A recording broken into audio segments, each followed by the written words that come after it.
This is an ad for a free class on data science. And here's why I think this is something that you shouldn't miss. The data science market is booming, growing at 26% every year. And by 2026, India alone has approximately 11 million roles that require data science and analytics skills. Scalar's free live data science class gives you practical information about what a career as a data professional looks like. If you've ever been curious about how data drives the world, Now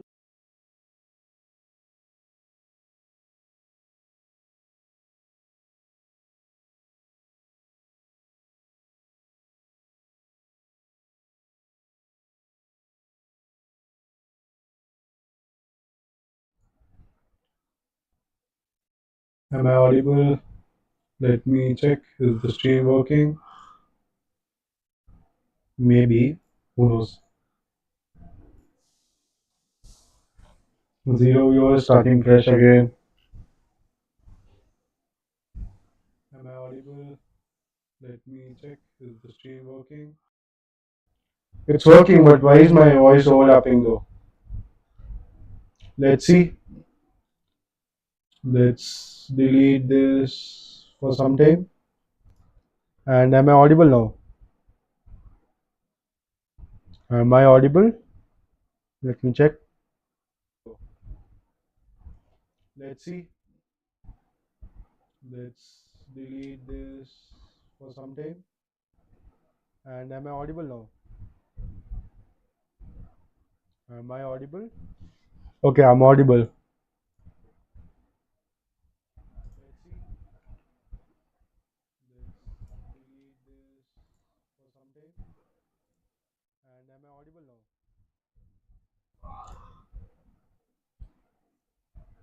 now? I should be audible now. Wait.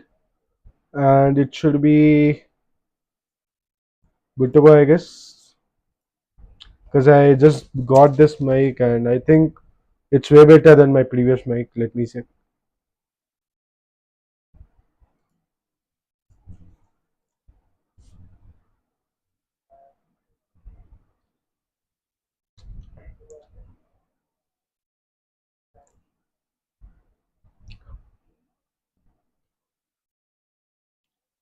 Yeah, it's working pretty well.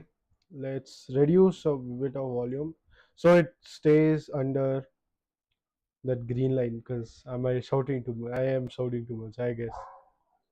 And in the last part, I was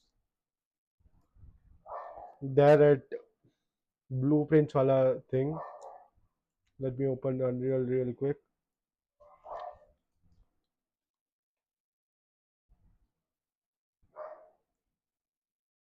And last time I left the stream at what do you? I left the stream at around when I was doing this,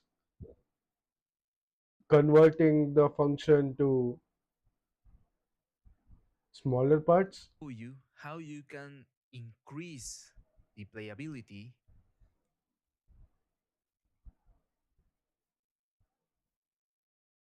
Oh, I was learning construction script.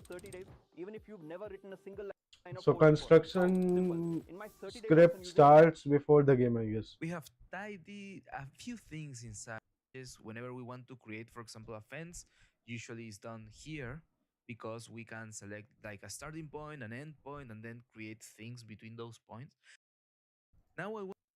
So we have to always start with platform down.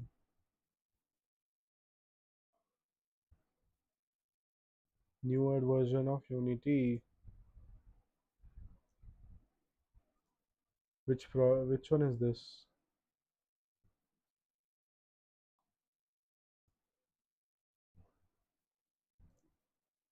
I might see. Oh, wait, shit. Did I stop streaming?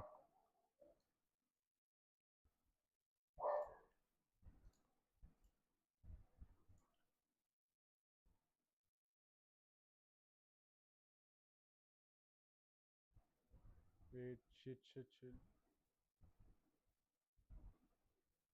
Did I stop streaming? Okay, no. Let's open Unreal real quick again. Epic Games, Unreal.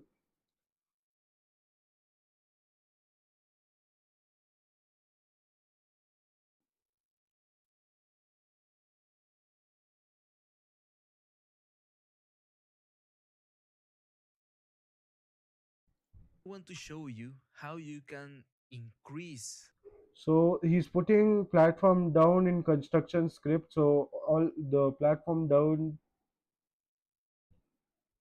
should be default, I guess. So it goes down in the start and then it starts. Let's see.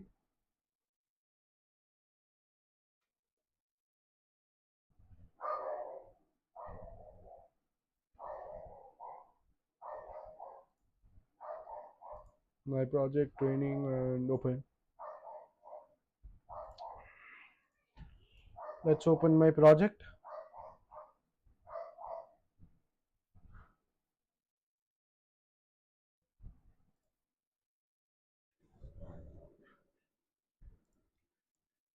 Let's run it on lowest quality possible so it doesn't lag. I mean, I don't need internet also, so let's keep that around to 360. Um, yes. So in the last video we did platform up, platform down, and in construction script we start platform down. Let's see how does it run. Where were we?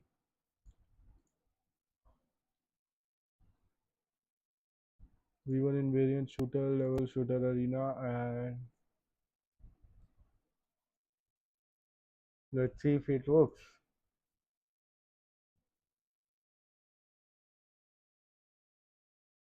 No.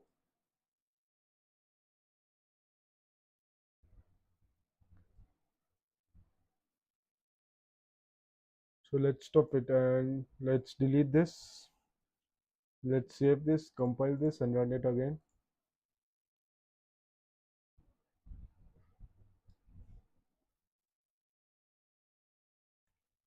Why is it not happening? I don't know.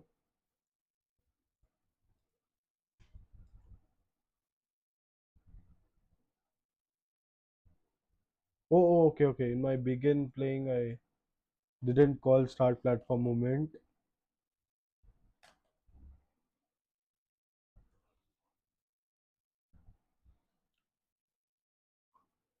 And let's see what does this thing do.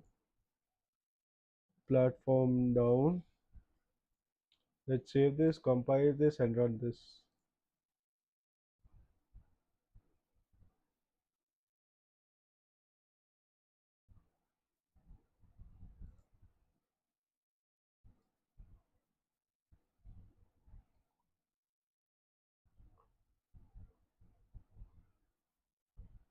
Oh, I'm suddenly up. Wow.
It's working pretty fine, I guess. Now imagine I want to go here, just come here, let it come down, and I'm up. Works pretty well.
Okay, enough of playing.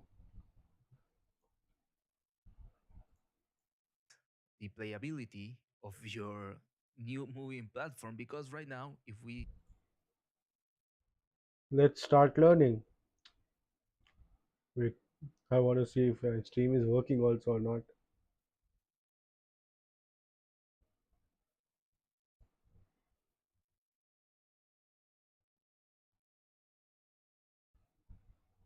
Okay, enough of playing. the playability of Okay, it's working. the tested, we can see that the movement is very harsh. So what we want is a smooth transition between the start position and the end position. So let's go back to the blueprint. Let's go to the event graph. And what we are going to create is a timeline. The timeline, which we can search by typing timeline. Also, I wanted to know how did he rename that You don't need a second function? job. You just need to learn how to talk to AI. Something I want to. So let me just delete that. And also, let's get this and also convert it to collapse it to a function. Let's just rename it. It's not gonna let me because the event down already exists until I compile. Now the class knows that platform. Okay, we had to compile it last time, so let's go here and let's go to event graph.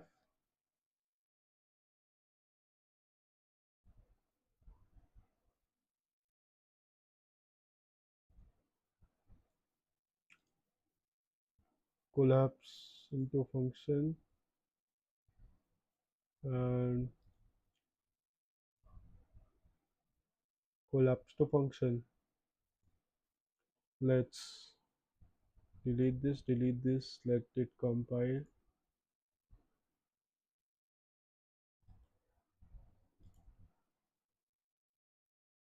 Rename,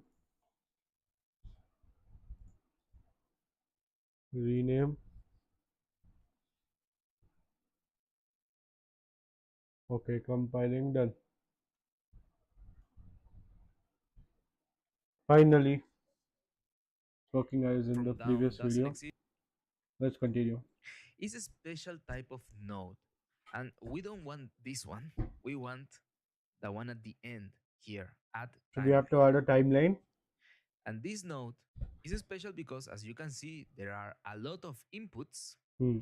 and these are execution pins, input execution pins, and we have two output execution. Let's call it T for movement. Now Okay. here,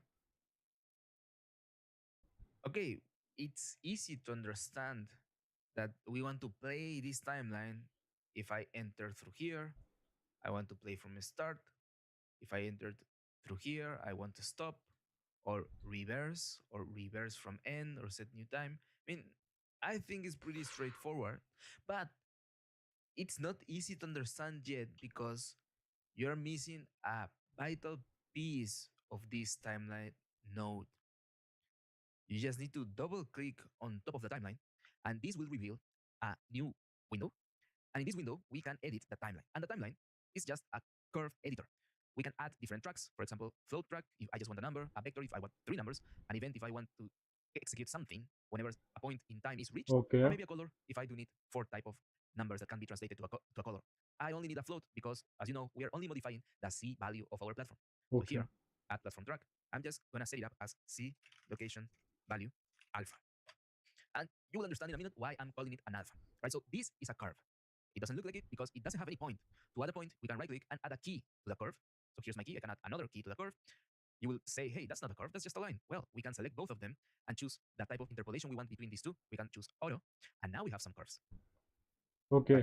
Again, I'll just set it back to auto and set everything back to auto.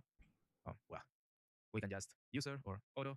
I mean, it's fine. We don't have anything here, so it's okay if this remains there. If you don't like to see it like that, you can flatten it and then you have it just like the other one.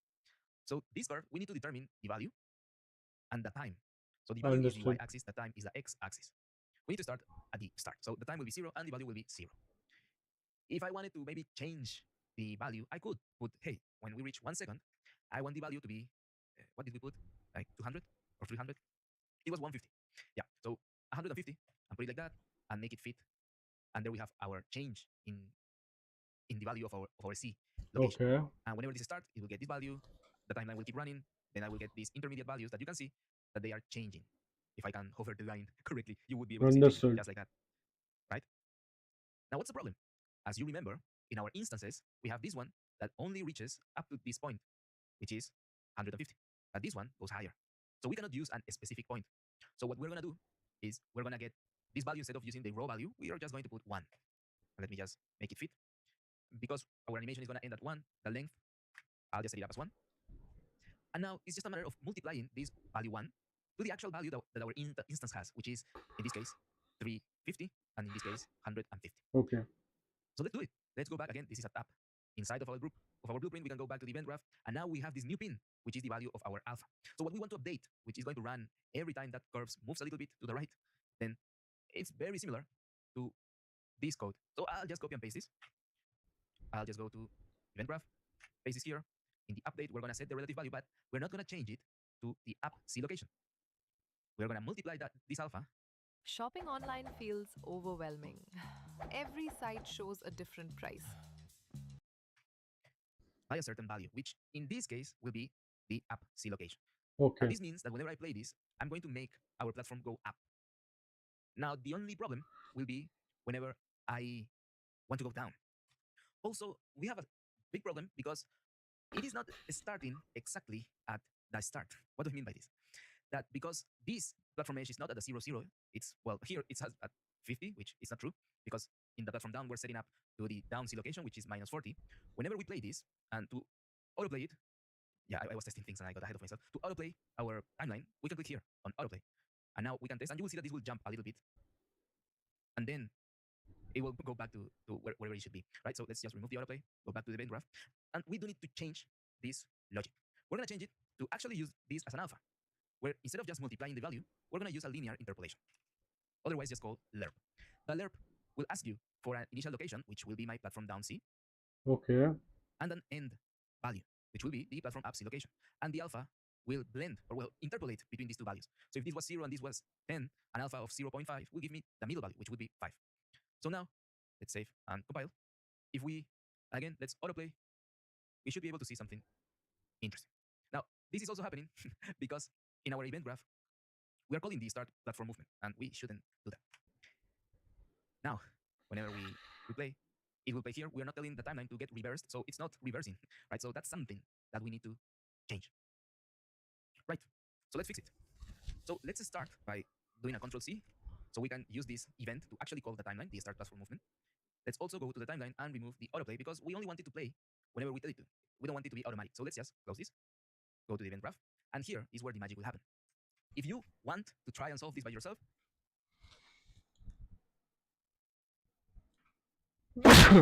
Sorry.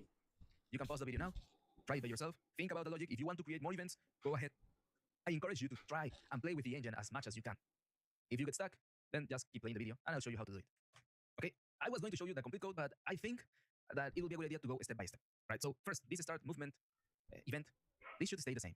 If the platform is in the down state, I don't want to run the platform up immediately. I want to call this movement. So here, if this is true, we're going to play because we want to go up. Okay. I'm not going to play from start because if for whatever reason I want to change the movement mid animation, then I can continue it without it skipping by going to the start. So that's why I'm putting it to play. And if this is false and I want to go down, it means that I want to play this in reverse. So far, so good. Now, I need to tell it when the platform has been up and when the platform has been down, right? Because right now, I have disconnected this, and these functions had the property of setting this, which by default is true. So I need to call this when this animation finishes. How do I know that it has finished? Well, this is a very handy pin that will help us. So here, I will need to call whenever this is completely up, something like this, right? But this will finish if it's running in the forward direction or if it's running in a reverse direction. So before telling it, hey, platform up, I do need to check to check something, we use a branch, which you can type branch or if, or hold the B button for branch and click on any empty space, left click, and you will create a branch node. And what will be the condition of this branch node? Here in the direction, we have an enumerator, which is a type of variable that lets us know which type of, in this case, which type of direction this timeline is using. So let me just type equals, and let's use this one, equal enum. An enum usually just holds a 0, 1, 2, 3, 4, 5, and so on until 255. But the magic of the enums is that you can associate a name to a number. So in this case, I have 0 forward and 1 backward. So we can compare, hey, is my timeline that it has finished, when this timeline finishes, Was it going in the forward direction, which means it was going up? If it is yes, then I don't want platform. Oh, no, yeah, I do want platform up, because the only thing that is going to say this function, the only thing that it's going to do is set the relative location, which has already been set by the platform, by the timeline. And here is just going to set the value of the state of my platform, which is the one that we want, because this is a value that we are using at the start platform movement. Now, if this is false, it means that I was going backwards. So I can just use the platform down. When this finishes, I want to run this again. Well, not this, but this, because it's the same logic as this one. So I can just copy with Control C and paste it with Control V. And it will be a good idea to have this delay duration as a variable. So we can drag and drop from this pin and promote this to a variable, and we can call it platform delay between movements. Yeah. And this should be able to be modified in every instance. So instance editable, this will be true. And if you don't want to make this strip with your mouse, you can also click here on the eye. This is the same as clicking the instance editable button. And let's give it the category platform. Because I created this variable like this, when we compile, we will find the default value is already set up as 1. And this is pretty much it, the logic that we needed to add in order for this to work. So let's just arrange this a little bit better. And let me just try to fit everything into one screen, just so it's easier for you to follow. If you want to pause the video and copy the notes, you are welcome to. Okay, let's do this one by one. So what he did was he added a time.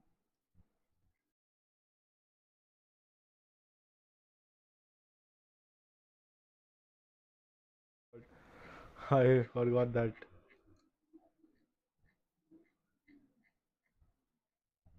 Timeline, my bad. Let's name it Thea underscore platform movement. And let's double click this and add a track, add a flow track.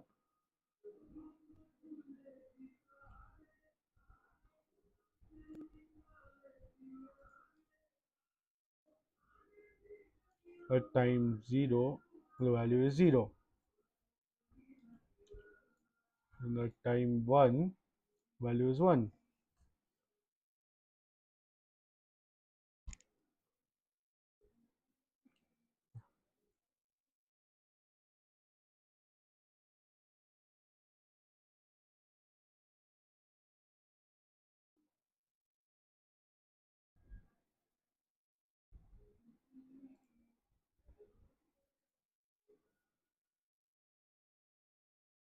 How did he change?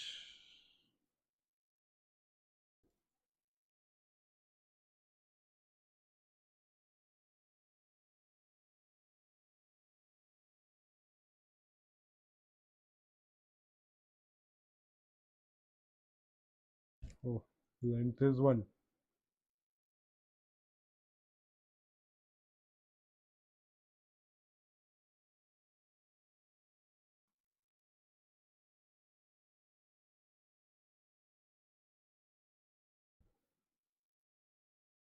Okay, let's save this. Let's go to event graph.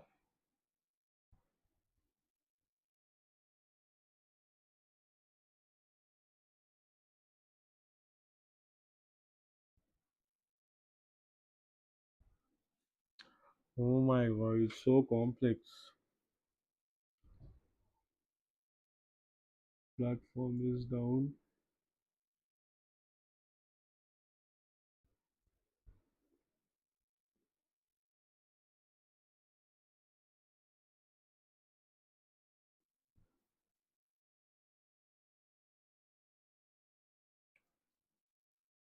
Okay,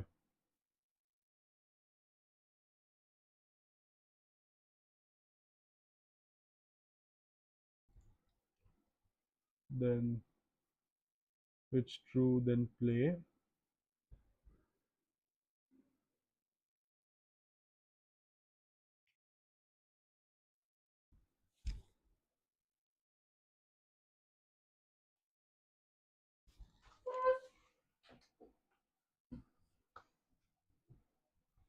Okay, and if platform is not down, then we play it in reverse.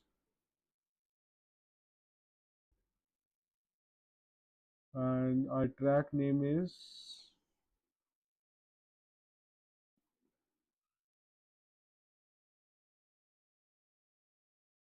platform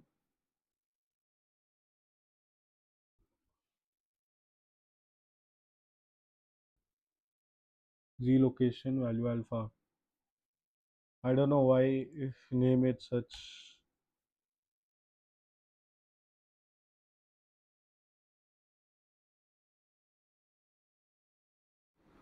And okay, update and finished. Set relative location.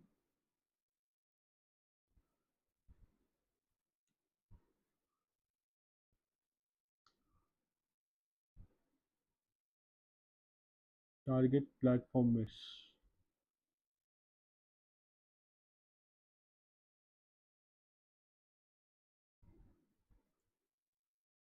Set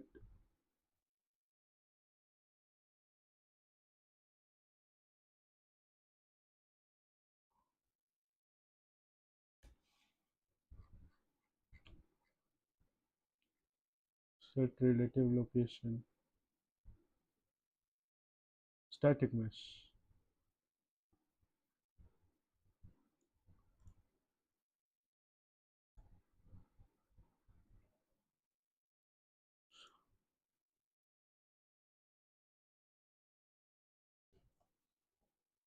And new z location should be for lerp, which is lerp of okay. New z location should be lerp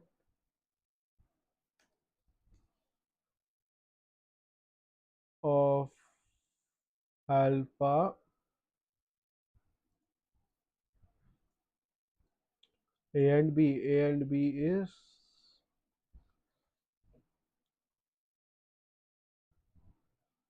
up z log, and this is down z log. Okay,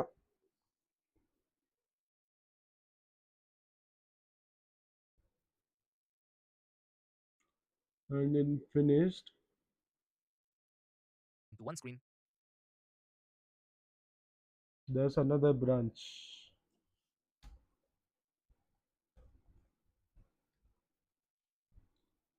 and for that branch, the condition is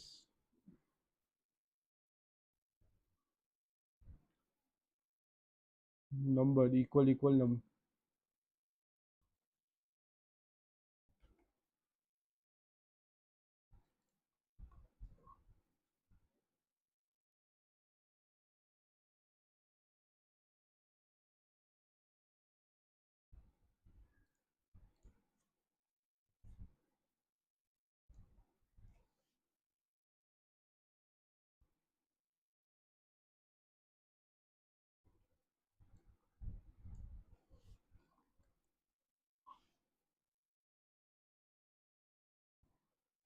Enum,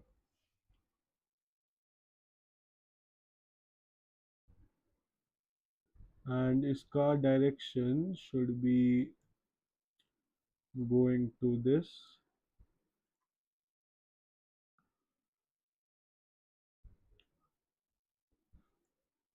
which means if it's forward, then true, then platform up.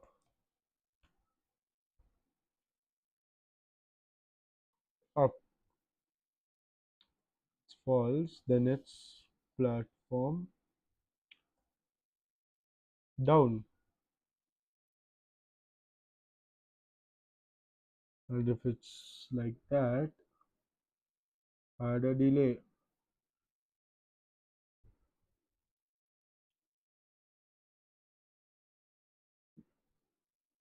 So delay, then start platform movement. And in this duration,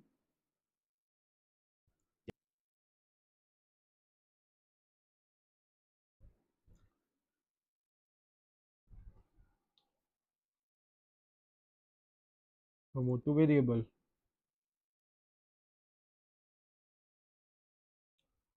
Platform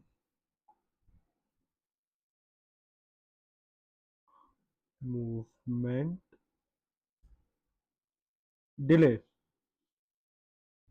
and let's make it instant editable. Platform.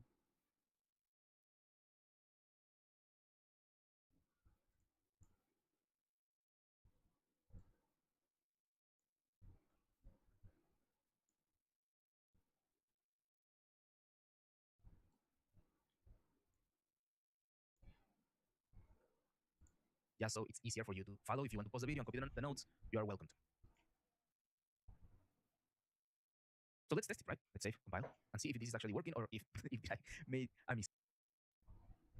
So let's save it, compile it, and let's see if it's working.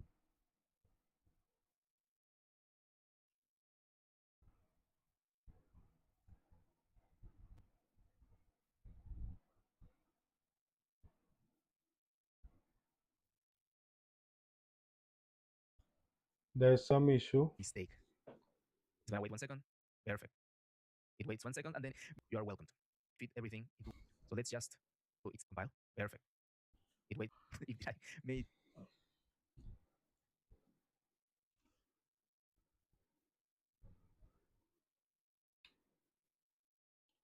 Let's see, start platform movement.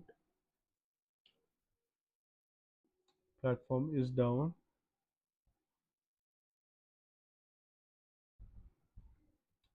True is play. Reverse. Update is going to set relative location platform mesh के लिए. Correct. Finished is going to that branch.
So let's test it, right? Let's save, compile, and see if this is actually working or if it's once. Dreaming of IT but not interested in coding? Well, Career in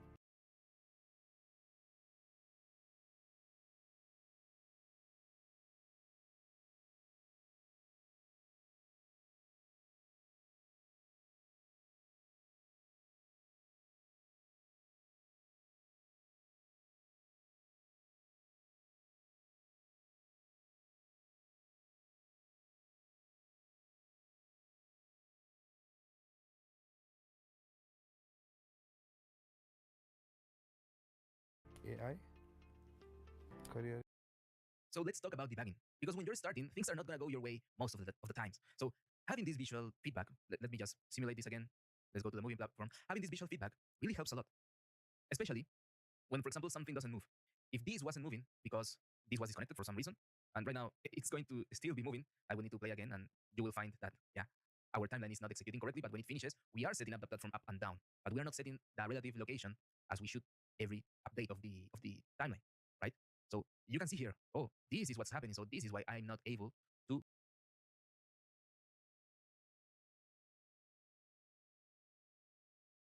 AI career. So let's talk about debugging, because when you're starting,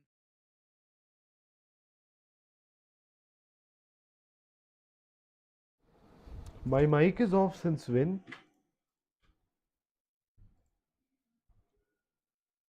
Time 1, value is 1.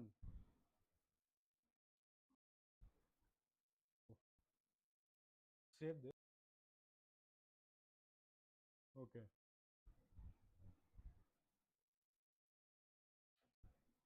I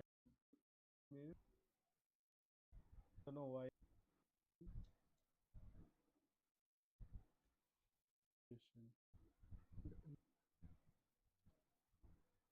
And there, run equally enum. Then start my platform. easier. See if it's platform is down.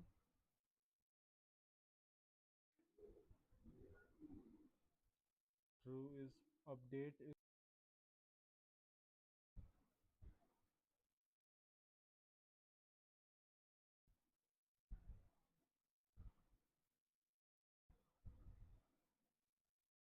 So let's test it, right? Let's save compile and see if this is actually working, or if once. Dreaming of IT but not interested in coding?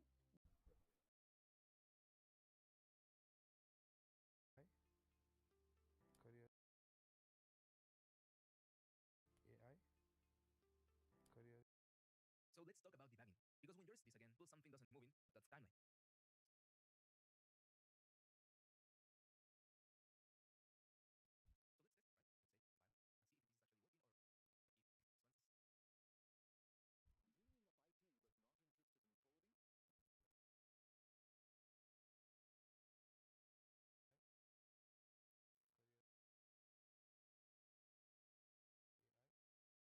hello. Mic check, mic check. Hello, hello, hello, hello. To stop working in some time, I guess.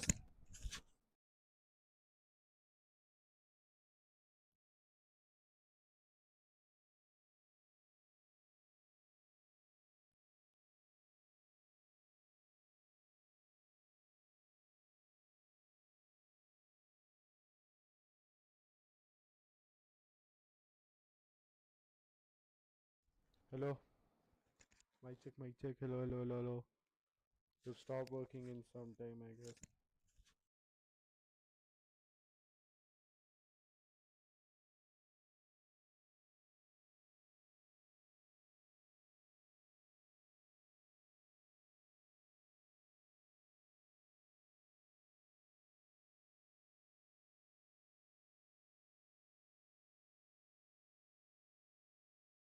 Hello. Mic check, mic check. Hello, hello, hello, hello. To stop working in some time, I guess.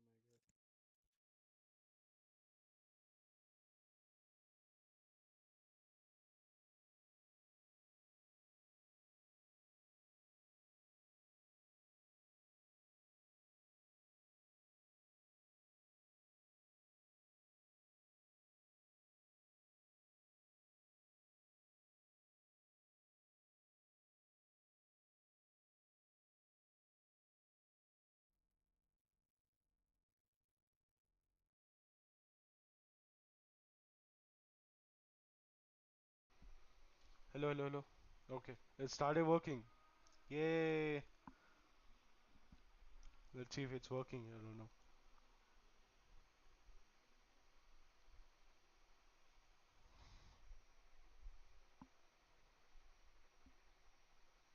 Hello, hello, hello.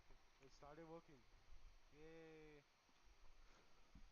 Ah, finally. Send the correct location. Let's stop. Let's reconnect again. Now, what will happen if maybe everything's connected, but our location gets stuck? Then it probably is the fault of this node that is not sending the correct location. So we need to know which value is sending. There are a lot of ways of doing this, but the most common ones are using a print node. So here in the update, we can type print, and we just need to print a string. Here in the print string, there are a lot more things that we can check, but let's just leave it like this. And in the in string, let's connect this number to this string. So it will need to convert it from the float number to a string of characters, which will be our text. Yeah, it's called a string because it's a string of characters. There are multiple characters, and those characters can, or maybe not, but they usually form words. Save, compile, and now let's try it. Now you can see the values that the platform has. Now, this is not very useful because we have two of these blueprints in our level, so we're getting the information of both of them. We only want one, so we can test, and now we get only the information of one, right? So we know that the value is changing. If for whatever reason it didn't change, then we are in big trouble. But if that happens, what you can also do, let me just remove the print node, is create breakpoints. And it's very easy to create breakpoints. You select the node, right click, and you can toggle the breakpoint. I mean, it will crash the game otherwise. Now, so you just mentioned that you want to learn Python. So do not learn Python in manual way in 2025 because learning Python in manual way will take you like 6 months of your time.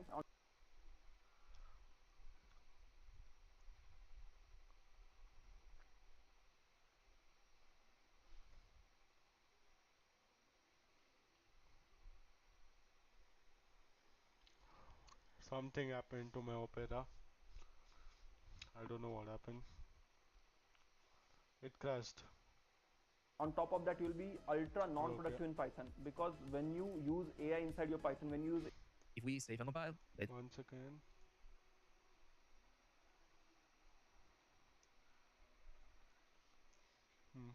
try it again. Immediately, this is getting executed because, and we can see the execution path, the begin play run, plus one, we can type item 100 what is in the level. Okay, it's just basic debugging. Though I can do. It's just whenever we are letting speed for more. Now, we have our own platforms moving up and down. The issue is that they look very boring, right? They're just white. How would the player know that this is a moving platform if it's not moving? So let's say our delay was 5 seconds. How would he know that, oh, hey, this white thing is going to move in the next 5 seconds, right? So we're thinking in the future, because right now it's moving very fast and it's actually just waiting 1 second. But it would be a good idea for this to be a different color. And this is where materials comes into play. Materials inside Unreal is like the coat of paint that you can add on top of any static mesh or any skeletal mesh. And well, there are a lot of assets that also use materials, as you will see later on. But mainly, you will see that static meshes use a lot of them. Now, does any actor here has a material? Yes. Everything that you are seeing here is a material. Even the sky. If we click on the sky, here in the details panel, we will find the static mesh, which is just a sphere, and it has a material that actually paints and moves around. That makes the illusion that, oh, hey, there's actually clouds on top of us. So everything has a material. If I wanted to just change the color, well, I can just create my own material and give it a color. Let's do that. Let's go to the content drawer here in my platforms folder. I'm going to right click and I'm going to choose material. I'm going to call it material platforms. Could be also moving platforms. That can also work. It's a good idea to be very specific. Now let's save it and open it. And we will find the material editor, which I'm going to put here for now. Now in this video, I don't want to fill you with a lot of information. I just want to explain a little bit of how this material system works. So don't worry, we're going to go part by part inside this editor to see what could we do with it. But in general terms, the material system inside Unreal Engine is based on PBR, which is physically based rendering. What does this mean? That if I want to show something on top of my mesh, for example, this is just a sphere, but it has a color, right? And it has certain properties that make it not look just like a solid black color, right? So Understood. this physically based rendering system works by simulating how the light would appear on top of your mesh, how your light would react to the colors that our material has. And we can do a lot of transformation to actually make it work as we would like. For example, here we will see all the output nodes that our material will have.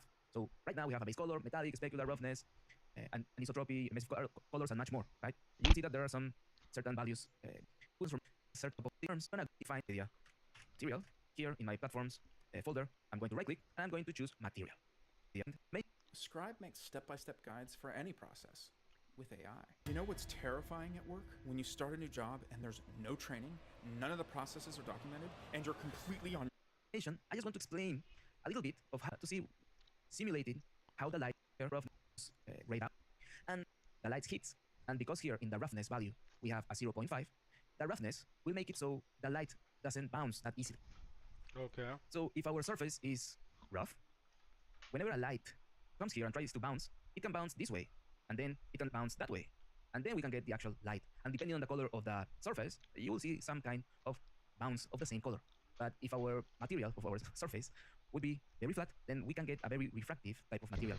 So how does this look in engine? Well, we can take a pick. Here, roughness, let's just put 0, as it says 0 is smooth and 1 is completely rough. So if I put 0, now we can see how our mesh would look with this new coat of paint. And if the roughness is 1, which is completely rough, we can now see that it's not reflecting almost any light. Now, as a good tip, you want to avoid extreme values most of the times. Like nothing is perfectly 1 or nothing is perfectly 0. Just in case, let me go back to 0 completely. Just in case of the metallic value, here the engine is expecting like, oh, 0 can be non-metallic and 1 completely metallic, right? You can play with values between them, I but understood. you can. It's not gonna be like, oh, it is metallic or not, right? And in real life, you do want that. This is either metallic or not, but this can help with certain types of looks that you may want to find. So here in metallic, I'm gonna return it to 0. We have also the base color. We can modify. Let's put, for example, this, and now we have a different color. Emissive color will control which part of your material will appear to glow. Right now, there's no emissive, and if we change this, let's see what's going to happen. It's beginning to emit light, so that's why we're seeing it as white.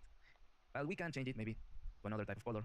So now it's emitting this color, but again, this base color is this one, so there is a little clash, so we are not seeing the full color. So let me just return the emissive back to 0, 0, because I don't want emissive in this platform. Right, Okay. so just by doing this, we can modify how this material will look like. If we save, and let me give it, let's just try with that color, right? We just need to get the material, and we can apply it really to any mesh. If I put it here, you will see that it's going to try to compile, and there I have my material. I'm gonna put Ctrl C because I want to apply it here. If I apply it in my blueprint, it's not doing anything because I selected the blueprint. I have not selected the platform mesh. In that case, I can do something like that, and now it's different. But we do not want this material to put it like this in the instance, because as you have seen, we changed something in the instance of this actor. This means that this other actor, it's the same class, but it's not the same instance. So it's not getting the change. So we're going to go to our blueprint moving platform, and here we're going to go to viewport, and now we're going to select our moving platform material. And I think I lost it, so I can just put it here. I can search it, or if my material is selected, or any actor or any asset here, excuse me, that is selected, we can click on this arrow, and it will say you selected asset from content browser. So it's going to use that material that was selected here. So let's save, and now we see that every actor that is an Let's try making our own material. Okay, it crashed. I don't know what went wrong, but it crashed.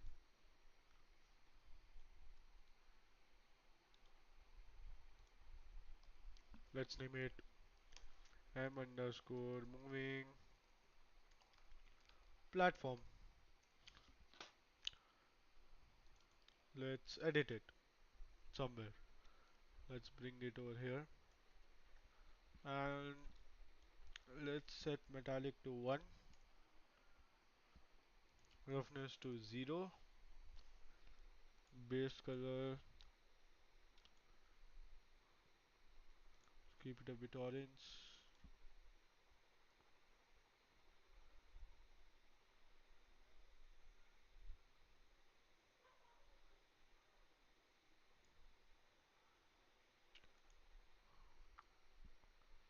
Let's keep metallic to 0.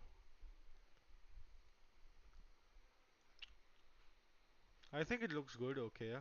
Let's keep it orange only, it matches this. Let's save it. Let's close this. Let's go to static mesh.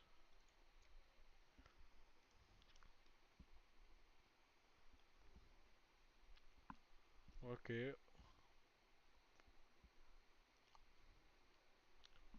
let's try making everything else orange. What color goes with orange?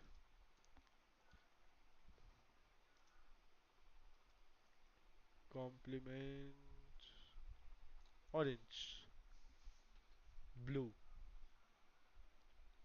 Okay, let's go to blue. Let's make another material and name it some random.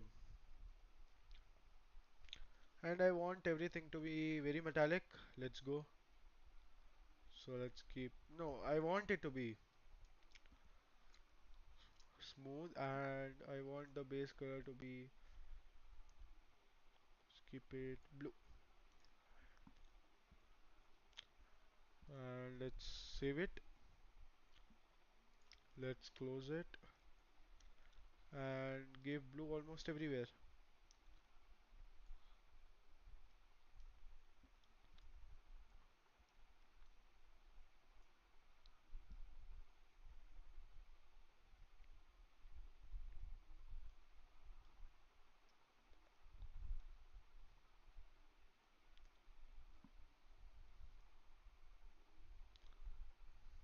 I don't know what am I doing, but still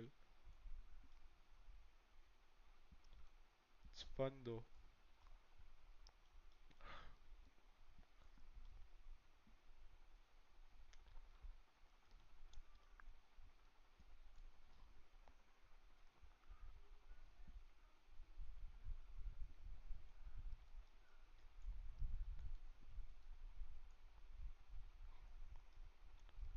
And let's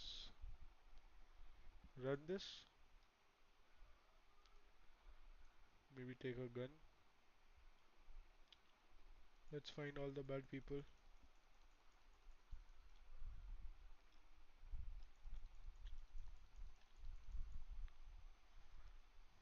Let's see our platforms. It's looking great, I guess.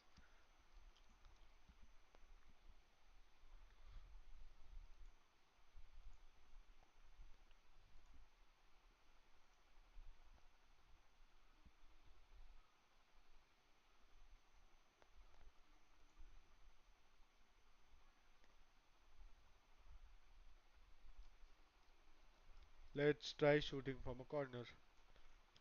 Maybe go here.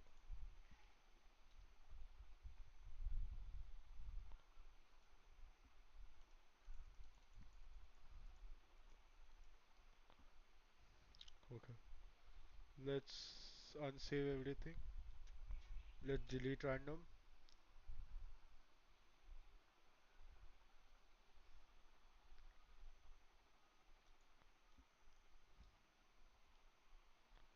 Let's delete random. And I guess we're good to go. Instance of my movie. If you want to feel more confident in your ability to use your time, your most precious resource, the only thing that you can't make more of, time in. Let's go back to the material. And here, let's talk more about this details panel.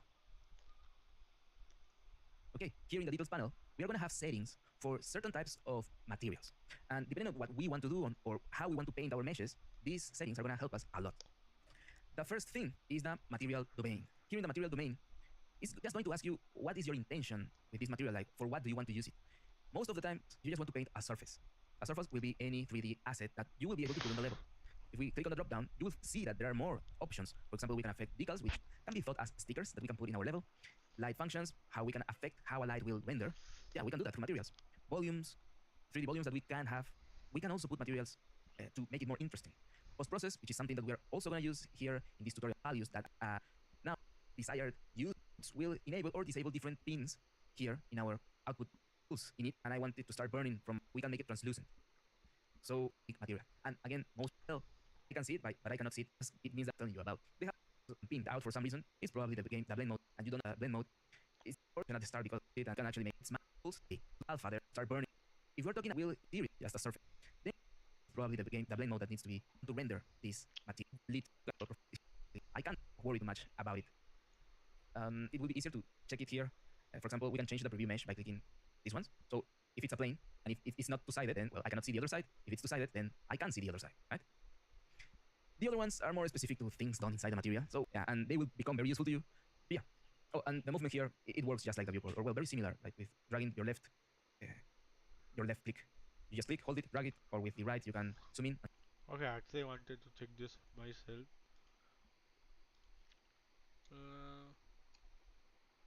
Let's edit this.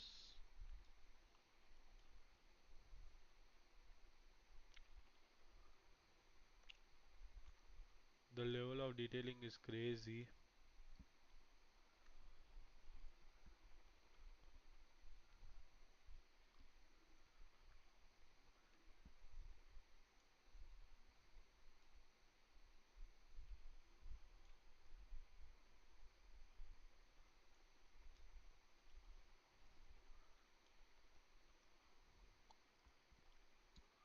Okay. and zoom out. Great. So hopefully more if you get it. Now let's start doing something interesting with materials. First, I'm gonna click here to close the substrate tab because I have not enabled that, which it will eventually become the norm. But I mean, learning materials right now is still one of the best ways of understanding how things are gonna work later on. So that's why we're starting here. And with materials, you will find that if you are already used to the blueprint nodes type of workflow, then materials will be also very easy to get. Now, how can I get the nodes just like blueprints? You right click on an empty space and here they are. You can also check the palette and you will find it here. If you don't have it, Windows, and you should be able to find it here in the palette. Now, as you can see, there are a lot of nodes. But inside these nodes, you will be able to see that the most common ones will be assigned with a shortcut. Do you want to become a front-end developer? With Log2Base 2, you'll master front-end concepts faster through visually engaging. See? So you can just start like looking around, hey, what's this? Is it useful to me? And I just wanted to show you the most common nodes that we will be using. For example, here in constant, we have constant 2 vector, constant 3 vector, constant 4 vector, and I'm just going to drag and drop it here. Why? Because what I want to show you at the end of this video is how we can change the color without just coming here and clicking and getting the color picker and just choosing, right? So let me just drag these 4 values. So if I want to change the color, I need to select the correct type of variable, or it's not a variable right now, it's just a constant value, right? So what does it mean that it only has a value? This one has 2 values, this one 3, and this one 4. Well, let's open a texture, and I'm sure we can find a texture very easily in our variant shooter animations, or would it be maybe in weapons? Yeah, let's look in weapons, pistol, textures, and we can look at the T-pistol D. Let's open it, and this is a texture. So this texture right now has 3 channels: the red channel, the green channel, and the blue channel. It doesn't have an alpha channel because, well, it doesn't need it. Our object doesn't have any holes, and the holes for triggering, or, well, the hole for the trigger, it is part of the mesh, so it doesn't need to be translucent, or we don't need a mask for it, so it doesn't have an alpha. If we're talking about a constant 1, we're talking about usually only about the red channel, and we can remove the channels, so we can only see the red channel here. If we just remove everything, we just see nothing. So this would be constant 1. Constant 2 usually means red and green. Constant 3, red, green, and blue. And constant 4 will be red, green, blue, and the alpha. So in the case of an platform that we can click here and check the blend mode, it's just an opaque type of blend mode. We don't need an alpha. Okay. So we can get rid of this. We don't want only 1 value or 2 values. We want 3 because we want the color. So let me just remove this. And to actually set the color here in this node, we can double click here and set up, for example, this. Yeah, this color could be fine. Let's click on OK. But hey, I'm not seeing the color. Well, you need to connect the node. So I can connect directly the red channel or the green channel or the blue channel or the combination, which is the one that I want. And now I should get the correct type of value here. And the roughness, let me put it back to 0.5 because it is, I want it to be a little bit less reflective. So now we have a color that is affecting my material. Okay. But that's not the useful part.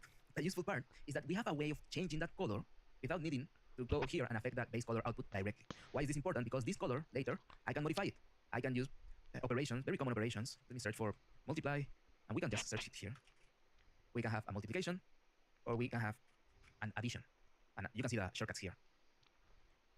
This means that if I connect it like this, we are multiplying our value, which is just a color, by 1. So nothing happens, right? But what happens if I multiply it by 2? Oops, that's not 2. It will return an even brighter value because I'm multiplying 0 by 0, this number by this number, and 1 by 1. Oh, okay. Excuse me, by 2 is 2, right? So this number multiplied by 2, it's giving me this color. If we add, then we will get something very different. And we just get white. Why? Because if everything here was 1, we get white. And let me just Control C to the last value. And if I'm adding 1 here, it means that this will be 1, this will be 1, and this also will be 1. Now, right now, it's not going to make much sense to just, why do I want to multiply? Why do I want to add? Well, here's the interesting part. If we get a texture, let's say we use this pistol texture, and we get this color and multiply it by the texture value, and let's connect it to the base color, now we get something very interesting. We're getting this texture multiplied by this color, so it's actually tinting this texture to this value. Whoa. Why is it doing it? Well, just imagine that this this color is like a super little grid. And imagine that this continues, right? Like this continues here. And that result, I'm going to put it here in the base color in a Understood. world. This is an ad for a free class on data science. And here's why I think this is something that you shouldn't miss. The data science. Now let's do even something more interesting. And we will talk now about instances. Instances are a way to modify things inside this material without actually touching this material. Right now, if I modify anything, for example, this color, if I want to actually see it, well, correctly, as you can see, because right now we still have the texture there. And let me just put my material like that. If we want to actually see it correctly, we need to click on apply. And because I'm only modifying the color, it's fine. It's like one operation, like setting the color, and that's it pretty basically. But sometimes it takes a little bit of time. And you will tell me, hey, why is it not that easy to modify stuff like with blueprints? Here I just select my blueprint, I change my up location, down location, and I can see it immediately. Well, that's because the blueprint has already been compiled. If I change something here in this blueprint, even though maybe I add just a debug node like a print string, I will need to compile. And this will happen automatically if I press play. It will compile before playing. Okay. So let me just save and compile before I forget. So what's the deal, right, with the materials? How can we create this compiled version of my material? Well, it's easy actually. Let me just search, and I will use the Control tab to find my material. And regarding the compiled version, once we save and apply, or apply and save, usually if you save, you apply the assets. This is already the compiled version. But if we made a single change here, I will need to compile again. But this won't be an issue if I create an instance of this material. To do that, let's go back to where my material exists. So I'll just click on search. No, not this one. Where is it? Here, this one. Browses to the associated asset. Here it is. And let me just right click, and let's just create a material instance. This I will call MI because it is a material instance. Okay. And we can just leave it as moving platforms. Now I'm going to open it. And this one I will have floating around. Now this material instance has a details panel. And in this details panel, we can modify a lot of things, like the parent of this material instance, which this one we do not need to modify. We can add a physics material, like mass settings, material property overrides, like you can modify certain things that by default the material lets you modify. But what about my color? Well, if I want to modify that color, let me just save this. I need to set it up as a thing that can be modified. This is just a constant value, and as you can see here, constant. If it's a constant value, it means that it cannot be modified. And you will tell me, hey, I thought I know about variables, maybe we can use them here. Well, yes, but in the material editor, the variables don't have that name. They are called parameters. And we can convert this constant into a parameter just by right-clicking on it and clicking on convert to parameter. Oh. Now, because as you learned with variables, it needs a name. So let's just call it either base color or platform color. Just so it's even more easier to understand that this material is made for platforms. Even if the name didn't give you that idea, then at least I hope that the parameter will reinforce the idea. Now that we have a parameter called with a name called platform color, it has this default value, which we can also edit here because we have selected it. Otherwise, double clicking here will get you the color picker, or clicking here will also get you the color picker. Now we just need to save. I also had to install version control to the UE5 so And this is I applying can the changes. share So it's my kind of this is just a constant value, and as you can see here, constant. project. It's a constant value. It means that it cannot be modified. And you'll tell me, hey, I thought I know about variables. Maybe we can use them here. Well, yes, but in the material editor, the variables don't have that name.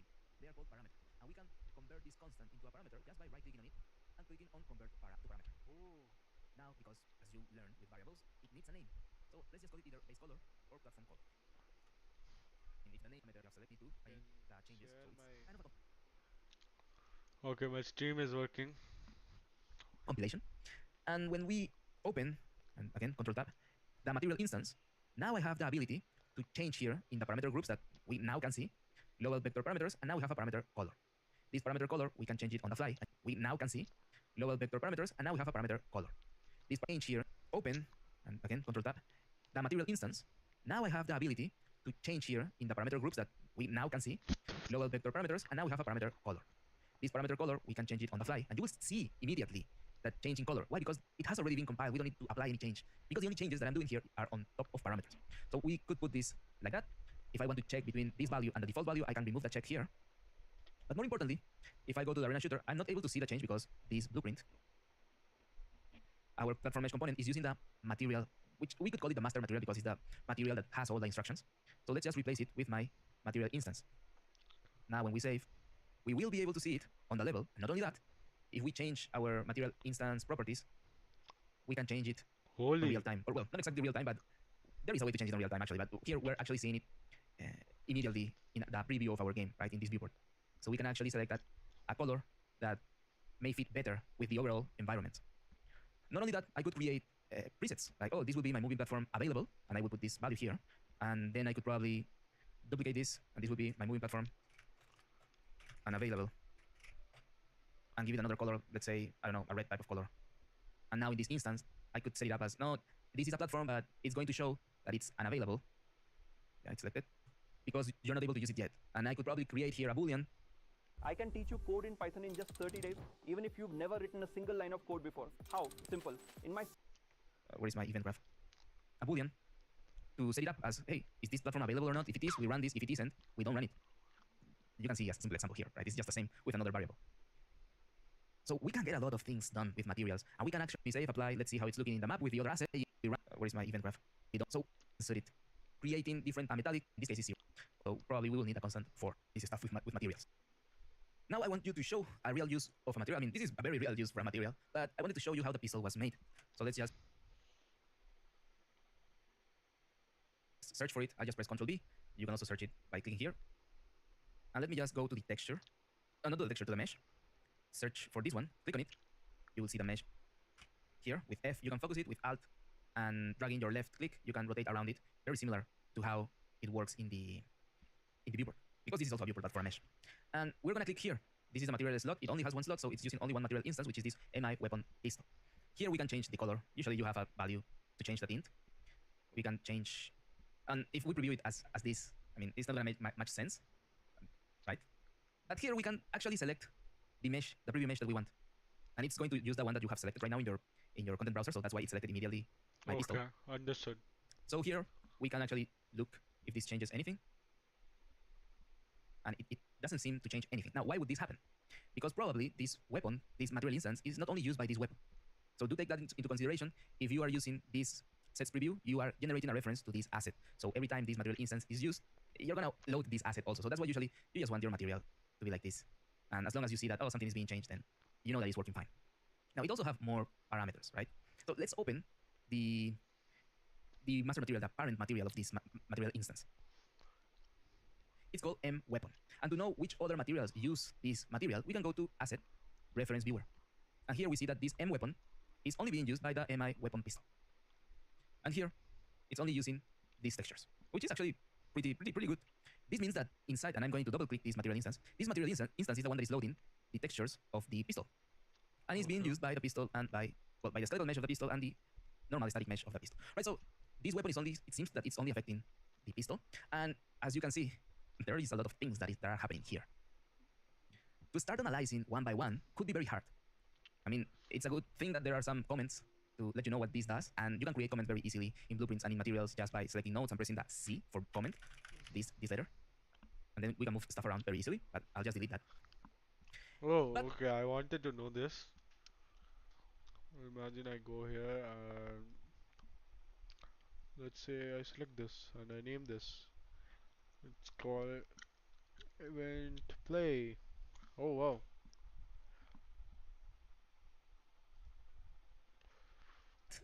A good way to know what exactly is happening is by using the preview tools that the materials have, right? Now, first, it's a good idea to know, hey, what is the material domain? Surface, that's fine. Opaque, okay. Default date, perfect. I understand that. How is the base color working? Here, you just need to put your mouse on top of it, and you can follow the execution. Here, AO controls. It's multiplying something, which is here, which is a different channels that these are. The green. Scribe makes step-by-step guides for any process with AI. You know what's terrifying at work? When you start a new job and there's no training. None of the processes are documented and you're completely... You will understand this if you have actually created some assets. When you, for some, I just right click on top of the pin and you can decide to where model, physical, right in weapon tint. We are just interpolating between two values. If A was 0 and B was the other, it's a very the feature can connect results. Super easy editor. Okay, this is only about assets because half of the time I can... So now that we have acquired a lot of fundamentals of the Unreal Engine editor, we can start creating levels with a lot more ease. And that's what we're gonna do now. This level, I mean, is functional, it's okay, but it can be boring. So let's make it a little bit more interesting. We don't want to... Maybe I'll go on a break a bit, maybe 10 minutes max, so I'll see you in some time. Mm, I'll put my mic also to Charles.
So I'm back. And is my stream working? Let's see.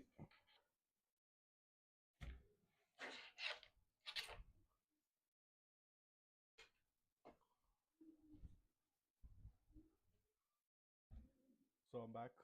Yeah, it's working. So where were we? Adding FAB assets and stuff. Correct. How many viewers do I have? Okay, 0. Fine. It's just documenting.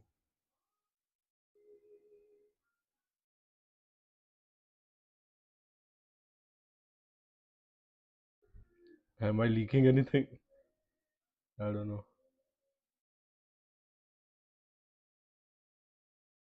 Okay, let's close it. Some stuff. To create new assets because that in its own is a career, right? It's a job. It has its own specialists. So we're gonna just use assets that we have for free so we can create something very appealing, right? To do that, we're gonna go to the content drawer and we're gonna go to Fab. Fab is just the marketplace that Unreal has for us to get, well, you don't need a second job. You just need to learn how to talk to AI. So any type of asset, really. They usually have free assets every 2 weeks, so make sure to get them just so you can expand your library. If you want to see my library, I can click here, and these are all the free assets that I have downloaded over the years.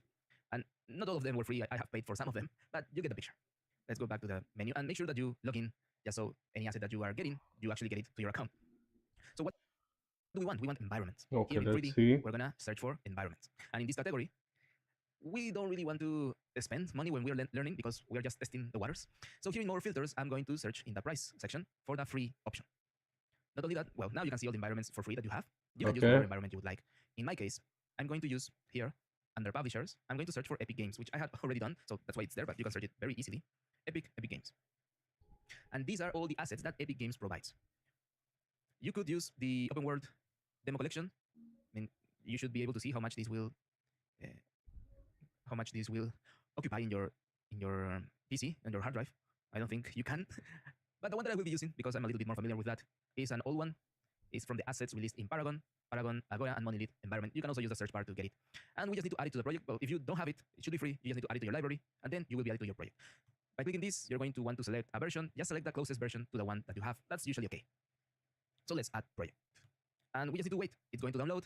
Depending on how large the assets are, it's going to take a while. So I'll just pause the video and let you know when this finishes. Okay. Finally, it ended the download and the adding of the files to my project. And you will see that those files are added in the content folder. That's why it's very important to create your own project folder so you don't mix stuff. Now we have this guide demo, Paragon props, and I believe there is a extra folder, but I'm not sure about it.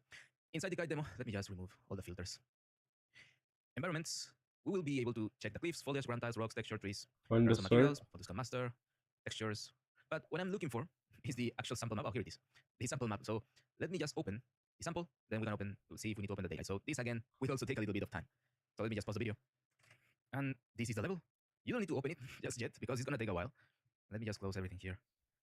You can see this demo level. If things are weirdly are looking weirdly, let's just not worry too much about it.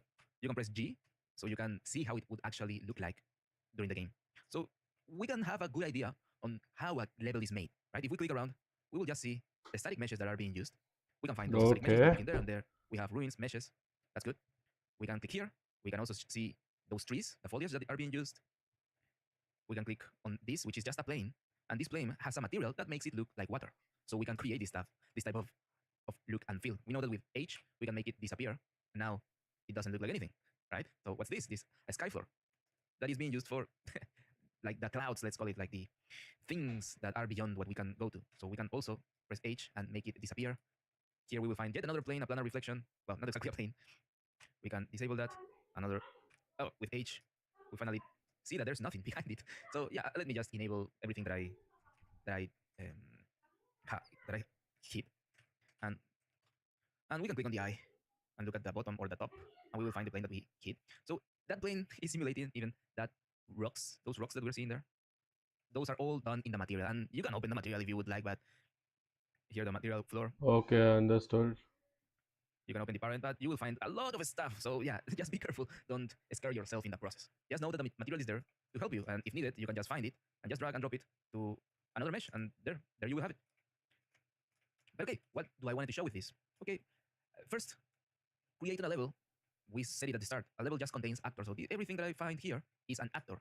The only thing that is different is that, well, we are positioning them in different. Talk more about. You just saw it posed by big objects, the shapes. Those shapes, like use, are pointing. We also have tutorials about environment creation in our channels. Lessons that you can. With Udemy, there's a world of possibility at your fingertips. So let's create our. So where? Actor. The only thing that is different is that, well, we are positioning them in different. Talk more about. You just saw it posed by big objects, the shapes.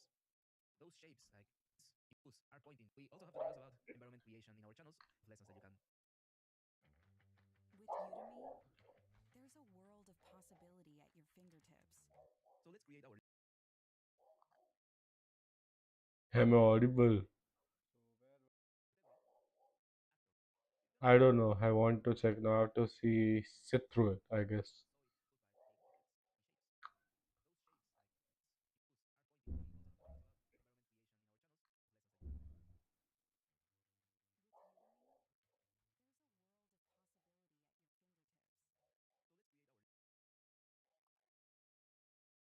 Am I audible? Okay, I am. Level. We don't want to use this level because it is a sample. It will be very recognizable if you know the asset.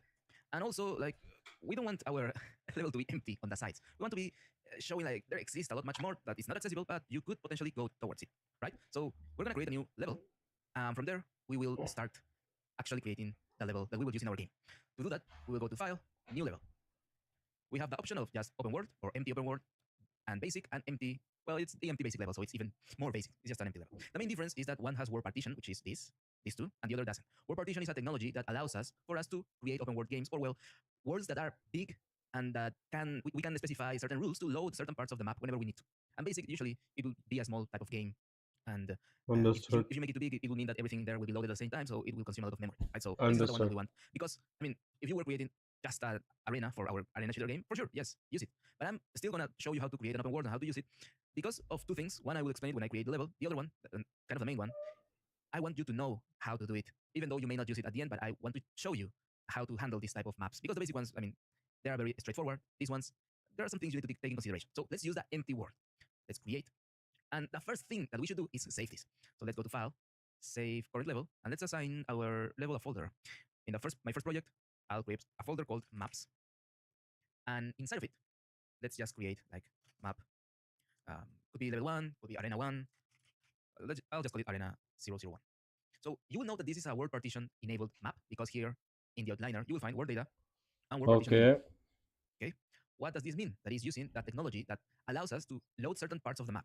Not only that, this means that whenever we place an actor, instead of just saving it to a .umap asset, the only thing that gets created is another file that is linked to the UMAP, that's true, but it lets us be very independent to other level designers that may be moving stuff around because Understood. this is my UMAP. I add a tree, let's say that I decide to add some trees. For each tree, there will be another asset. So if I'm working collaboratively or collaborating with other team members, then it will be easy for us to work on the same map because each actor will have its own asset. And that's the technology called one file per actor. Now, we just need to start drag and dropping things. But the main thing right now is that, okay, I have this, I can see it, but if I try to play it, I won't see anything because there is no light. And that's an issue. So let's add some light to my level. It's easy. You can either go to lights and start drag and dropping here, or you can use a simple setup that you can find here in window, environment like mixer, and you can start clicking on these buttons. Like this, we create a skylight. Like this, we create a directional light. We have the sky atmosphere. If we want clouds, we can create volumetric clouds, and we can create even a high fog. So now we have a simple level with the default and real lighting. The thing about the default and real lighting is that people know that it's the default Unreal look. And whenever you hear, oh, that game for sure is made in Unreal, it's because they just did this and left it at that. We are going to see eventually how we can tweak it so we can actually give it some defining traits to our lighting, right? And we can avoid looking like just another Unreal Engine game. So for now, I think... Career in AI, career in ML. There's a better way to figure out your career path in AI and machine learning. Scalar's free masterclass breaks it all down. Let's add a landscape to my level. A landscape is a special kind of asset that will let me sculpt it and manipulate it. We can check how the landscape mode. And we're gonna create our first landscape. Here we can check how how big we want our level to be. I think 31 quads will be okay. Usually, yeah, we're gonna see like from this point of view. So I think it's big enough. So let's just create.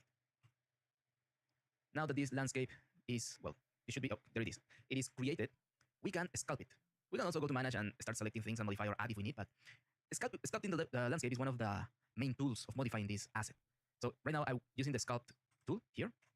And if I left click on the landscape, we can actually start creating interesting shapes, right? Yeah, it's pretty good.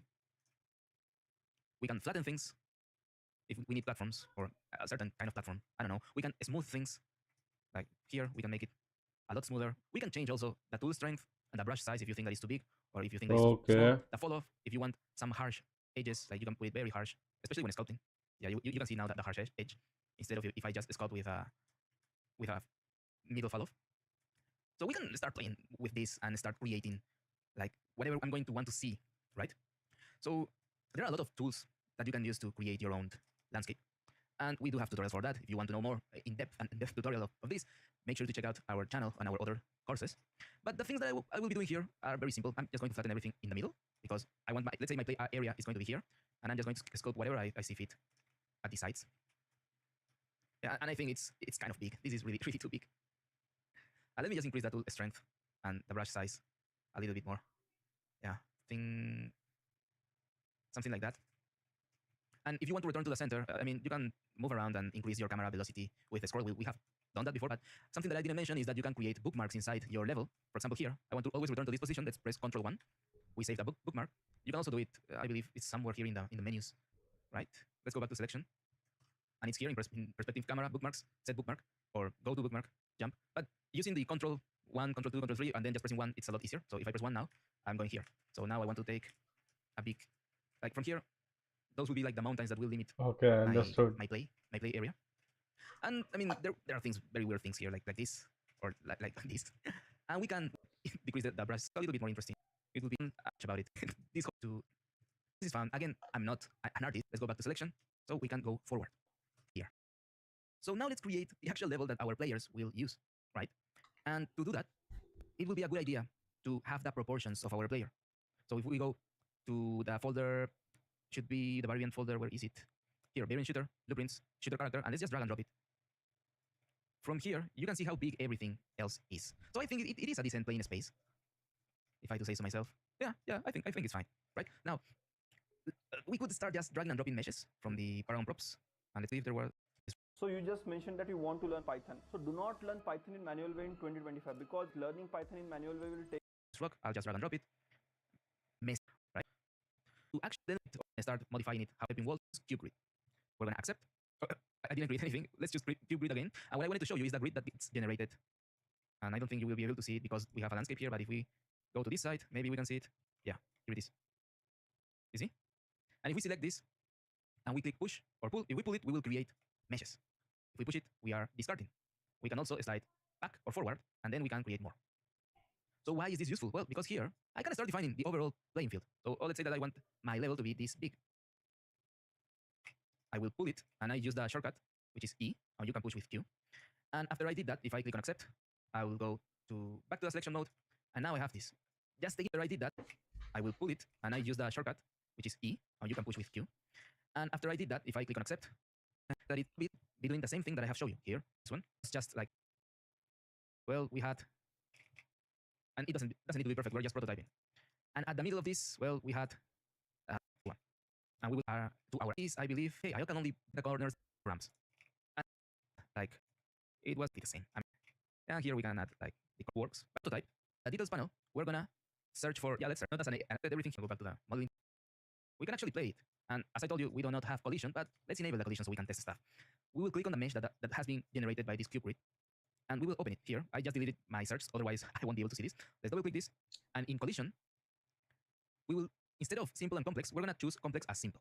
What this is doing is very bad, but not for prototyping, but overall for performance in your ship game. This means that we are checking every surface and making it like a collision box, which usually you do not want to do it. You want to simplify a lot of the collision that your meshes could have. But we're just testing. We're going to change this. So creating custom collision for this mesh, it doesn't make sense. So now when I press play, now we are colliding with this. Now I can see if I can go here, if I can jump this, I will need my jump pad or my platforms. So yeah, I mean, that's okay. That's fine. I think it's good enough. Okay. What I have been doing when prototyping this level, I didn't want to exactly copy and paste what I had in the default level. Right now, it's finished like this. We can test it. We can see if some things are accessible or not, or if our jump just doesn't let us get it. We would need to put some jump pads there. And well, we have this character here. Just ignore that for now. I will explain why that is there. It's because we have a player start there. And let me just delete it for now. And the thing that we need to do, I mean, before decorating this, is making sure that it's actually playable, right? And it's a good idea to have a little bit of background of game design and level design. Like, for example, oh, I created this sniping spot, but it means that you can get attacked from a lot of angles, so it's very risky. Or I created this part that was it was just empty space, but it was too attacked by this high ground. So I added some walls and some windows, so it's easier to protect yourself and also snipe whoever is on top of that. But also taking in mind that you can get attacked from the left side. And in the left side, I just created a super small structure. And here, just like that, here some cover so you don't get attacked by that. But also, it can be a very risky position to be in because the other side can go through here and reach you and attack you from here and you don't have any cover. I mean, you could get here and protect yourself. But yeah, I'm talking too much about level design and I'm not an expert. I just only know some things. But when this is tested and you can feel the flow of the game, then you can proceed to decorating it. So before decorating it, I want to actually play it with other enemies, right? That's the thing. So first, I'm going to delete the character that I dragged and dropped. I'm going to select the spawn points. So it will be the player start. I'm going to put one here. I'm going to put one here. Every player start should have a little bit of cover so you don't spawn and die immediately. I'm going to put another one here. And you can type directly like player start and you put it here. Make sure that you are actually rotating it to where it will look towards. I think this is fine. I think that is fine. Here, yeah, it's fine. And finally, someone that spawns in a very privileged spot, or it can also be risky actually. Player start here, and it should look towards this. I don't want to invite it directly to climb here, but I mean, you just need to look around and you will find an entrance to this little mountain. Right. You wouldn't merge two companies. Okay, it's actually getting interesting. I had a viewer. That's where Scribe comes in. Scribe captures a workflow as someone. Now, we need to make sure that we are using the same Who was game he? rules I don't that know. are being applied in my variant game. So let's first save everything because I have not saved in a while. Save all. And then let's hop back to the level. Let's remove the filter. Let's hop back to my variant folder, level arena shooter. And let's see what game rules we're using. To see that, we just need to click here and we just need to check the game mode. The project settings are using the first person game mode, but this level is using the shooter game mode.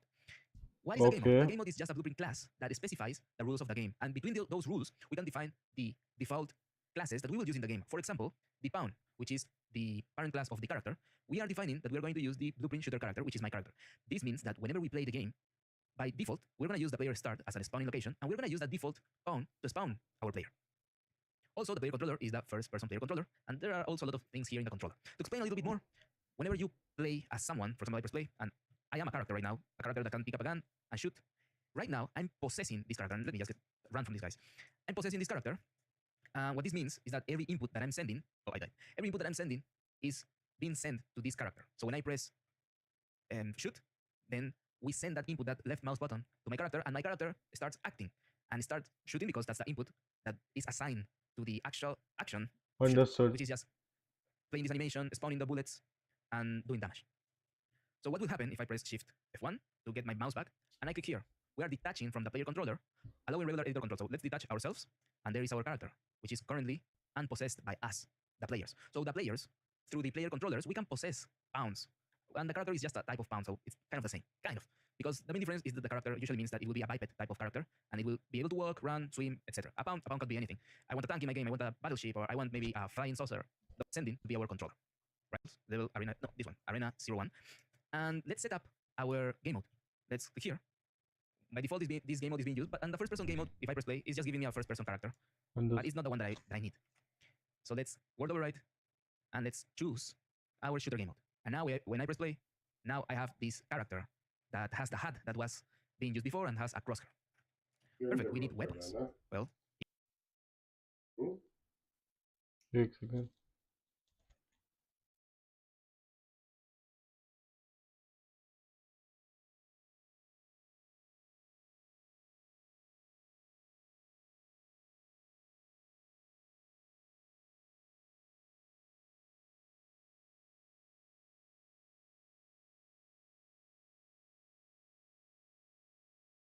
if we look around our folder, here in blueprints, we should have the pickups. We should have, here's a shooter pickup. If we put weapons here, we will see the weapons.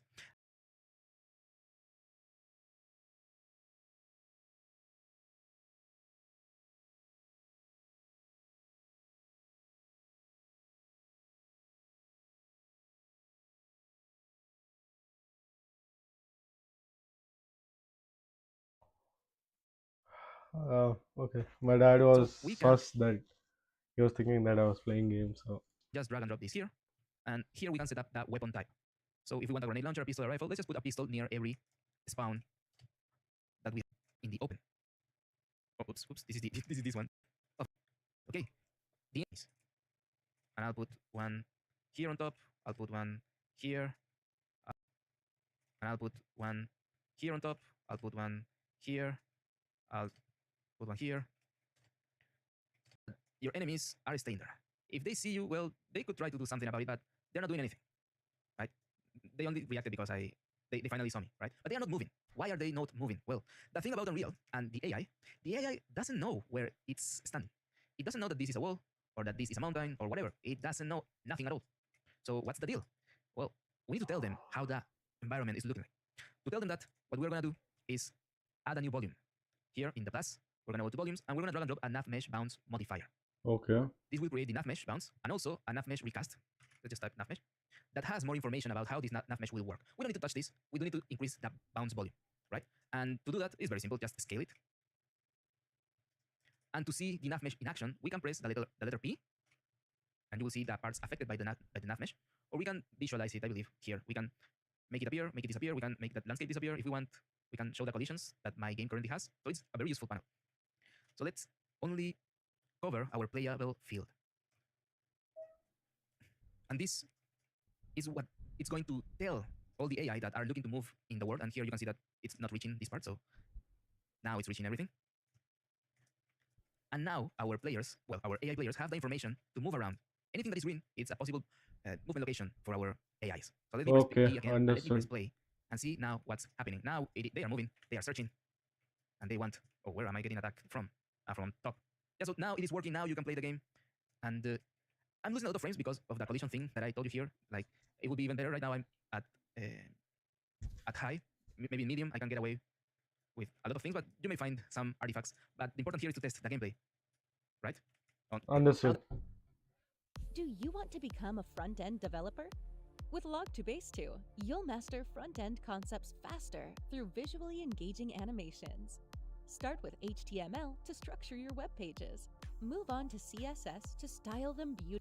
So now it's just a matter of checking what assets do you have. And for example, let's go to the root. Some issues. If you're doing, you just put it there. You need to understand that not every, and now we have like a more similar case, most cube grid tool. Okay, to see what about the collisions. Remove this, then, and let me just remove that search. This cube grid tool, whenever we just remove this, then, and let me just remove that search. This cube grid tool, whenever we just remove this, then we should be able to see that, hey, yeah, you replaced everything, right? Okay, but now what about the collisions? Well, that's one of the issues, right? You will need to see if these assets have collision. To see that, you just need to open the static mesh. You can click here, you can right click and open it, or Control E also does the job. And here we can see in the collision, well, collision, it says remove collision, so maybe it does have some collision. Where is the, I believe it was C? No, it wasn't C.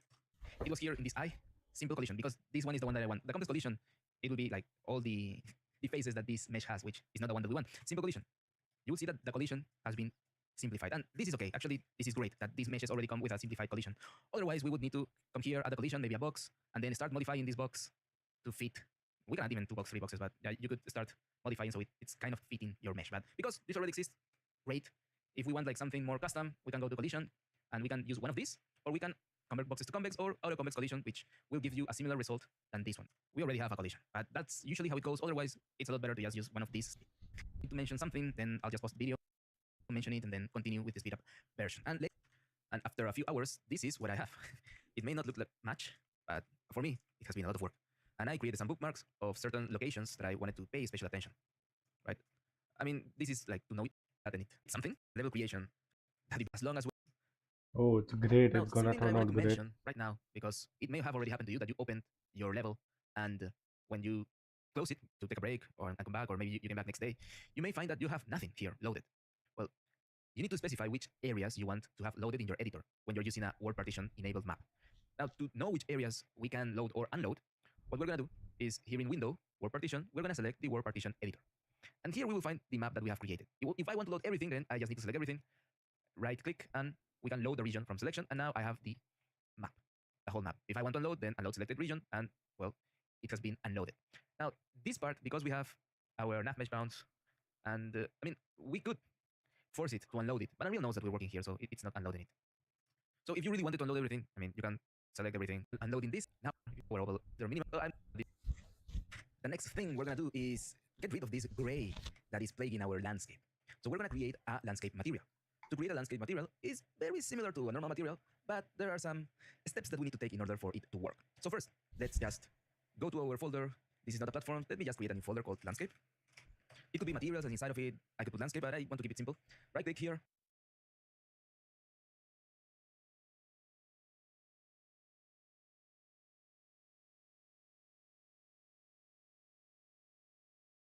Material, let's call it material, arena 1, landscape, and then let's open it. Here we can, for now, let's just put a color. I'm gonna hold the number 3 and left click, and I'm gonna put here, just so I know that this is working, right? I'm gonna put any color. I don't care which color. I've been sitting on Sharma's desk for 11 years. 11 years of watching him copy-paste from one Excel to another. Same task, every single day. Look, I'm literally... And also, I'm gonna make... Sorry.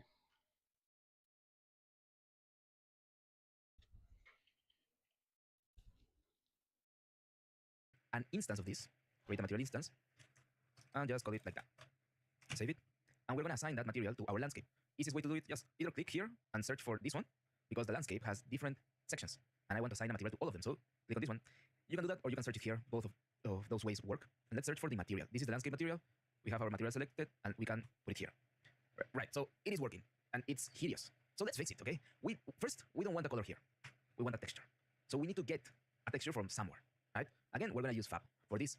So in Fab, we're going to search inside the Quixel materials available to us here, Quixel. You will see that some of them are quite pricey. And how can I enter all the Quixel materials? Let me search for it. Okay, and it seems like the best way to search for them is just add a filter. So we will search inside here, materials and textures. In more filters, we're going to add first the price, everything that's free we can use. And in publishers, I'm going to search for Quixel. This one. Now we are getting surfaces that we can use in our game, right? So it will be just a matter of selecting which one you would like. I will have a lot more than you because Quixel was free until a year or 2 years ago. I don't remember exactly. So if you manage to add it to your library, then you will get it for free. But if you didn't, then you will need to pay for all of the other surfaces, which is a bummer, but I guess it is what it is. So just search for your free materials, and I'll teach you how you can use this, right? So I will tell you which ones did I choose. So just because I don't want to take too much time here, I'm going to select this forest floor. Just any floor that is brown is good for me. So medium quality is fine. In this case, I'm going to add to the project. And this one should be very quick to add. Also, I'm going to add this one that says rock cliff. Any rocky material will be useful. And I want some grass, which I remember. Here are some clovers, but no, I just want simple grass. Mossy forest floor could be. One of these two, I think, would be better. But this one seems more more normal or more common. Right, so we have added 3 materials, 3 surfaces, which I lost the folder that opened. Right, here it is. So now we have a folder called Fab, Megascan Surfaces, and we have the floor, we have a material, and we have a textures. And we want our textures. Why? Because these are the things that we want to show instead of colors. So let's try with this, right? Because this is my ground. Here, this is just the color of the ground. This other, I'm losing it. Let's just search for it here. This other texture is the normal texture, and we will see what will happen with the normal texture. We haven't talked about it yet. And this will have the, I believe it's ambient occlusion, roughness, and a height map in one of the channels, right? Yeah, so let's just not worry about that just yet. And let's save everything just in case my project crashes. I don't want to have any problem with it. Right, so let's go back to my material, which, not the instance, but this material. I'm going to add those textures, right? So let me just get the folder again and drag and drop it. Here, let's select the 3 of them, and let's drag and drop it to my material. The first thing you need to do is, because this will be a landscape material, we do need to select them. And here in sampler source, let's choose shared wrapped. This will let us add more textures than normal. Otherwise, I believe we are capped at 16. Now we can just spread them a little bit. Yeah, that's good. And to test it, we can just connect our texture sample that has the color to the base color. Right? So let's save. And now let's see what's happening. It has the color, but I believe you are able to see the tiling, right? It's pretty clear. So it's not going to work for me. We need to make it so it works like a normal material for landscapes. So a normal material doesn't make the cut. So let's use here, right click and type landscape, and we want a layer blend. Now we want to create our first layer for the landscape material, so let's just click on add. Let's give it a name here. And let's just call it L1. If we call it, for example, dirt, grass, rocks, if later on we change our mind, then it will be easier to just, oh, I'm changing layer 1, and I will not be restricted by the name. Maybe I want to put snow here, then, oh, I'm painting snow, but it says it's dirt. So yeah, it's not a good idea. Right, so here, now we have the first layer, and we will connect this layer to the base color, and we will connect this here. Right, let's save. And doing this will make this our preview black, but here in our landscape, it will also be black until we assign a layer. So to do that, let's go to the landscape mode. Let's go to the paint mode, because we will paint on top of them, on top of it, like which parts we want to have as dirt, which parts we want to have as rocks. And here in the layers, okay, I have this layer. It seems like I don't have the layer that I just created. Let me make sure that you have saved this. Here we have a button actually to create layers from the assigned materials. And this is my assigned material, and this is the layer. So we can just click here, and the layer will be created. Now this layer needs a layer info, so that's why we have this message here, and it's very easy to add. Just click here, just choose the default map and the default folder where our map is, and save. And now, well, let's see what's going to happen now. When we select our layer to paint, we can see that this part is using our texture, right? So we will want to actually paint everything for now. And I'll just increase my brush size and start painting around like a madman. And don't worry, we will add more layers, so even if you didn't paint some layer, then it won't be a problem because we will paint again. Right, this is the grass, and Shopping online feels overwhelming. Bro, it's Every site shows a terrifyingly different long. price. let me just put it like that. We're gonna use the other textures in a minute, don't worry about that for now. Here in my layer blend, we can create a new layer, call it L2, here. And now it is expecting a value here in layer 2. We can connect our grass, save. When you save, you apply it. And now let's also create the second layer. Let's also create the layer info. Perfect. Let's save everything. And now I can select my new layer. And when I want to paint, which right now my brush size is too big, when I want to paint, I will get this green. And yeah, my brush size is too big. So I can have some green around my area of play, right? And probably I want everything green, and then I just want some paths to be a little bit how would I put it, inside of my level, so it shows where should the path be. So because I have painted on top, we can, as you can see, we can paint here, but also if we press shift click, we can delete what we have painted, and that's what I'm going to do, so I can get some of the brown back. Now, there are many issues with my landscape material, but let's fix the most obvious one, the tiling.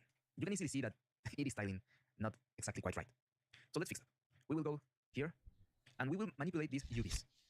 And to fix this, we need a texture coordinate, which will give us information about the different coordinates that our texture will be in the world. So for that, we can right-click and type texture coordinate, and here we have it. Or we can hold the letter U and click, left click, and you will get the texture coordinate also. Then we're going to multiply this by a constant, and we will put this here. We want to see what this multiplication will do, so let's create first a constant. I can press that number 1 and left click, connect it here, and let me convert it to a parameter so we can edit it on the fly. I'm calling it global UV tiling, and by default it will be 1. Let's save, this will apply it, and then we can open our material instance so we can check how this is going to change. Global scale, we can put it higher. If we want it to be smaller, we can put it in a lower value. If we want it to be bigger.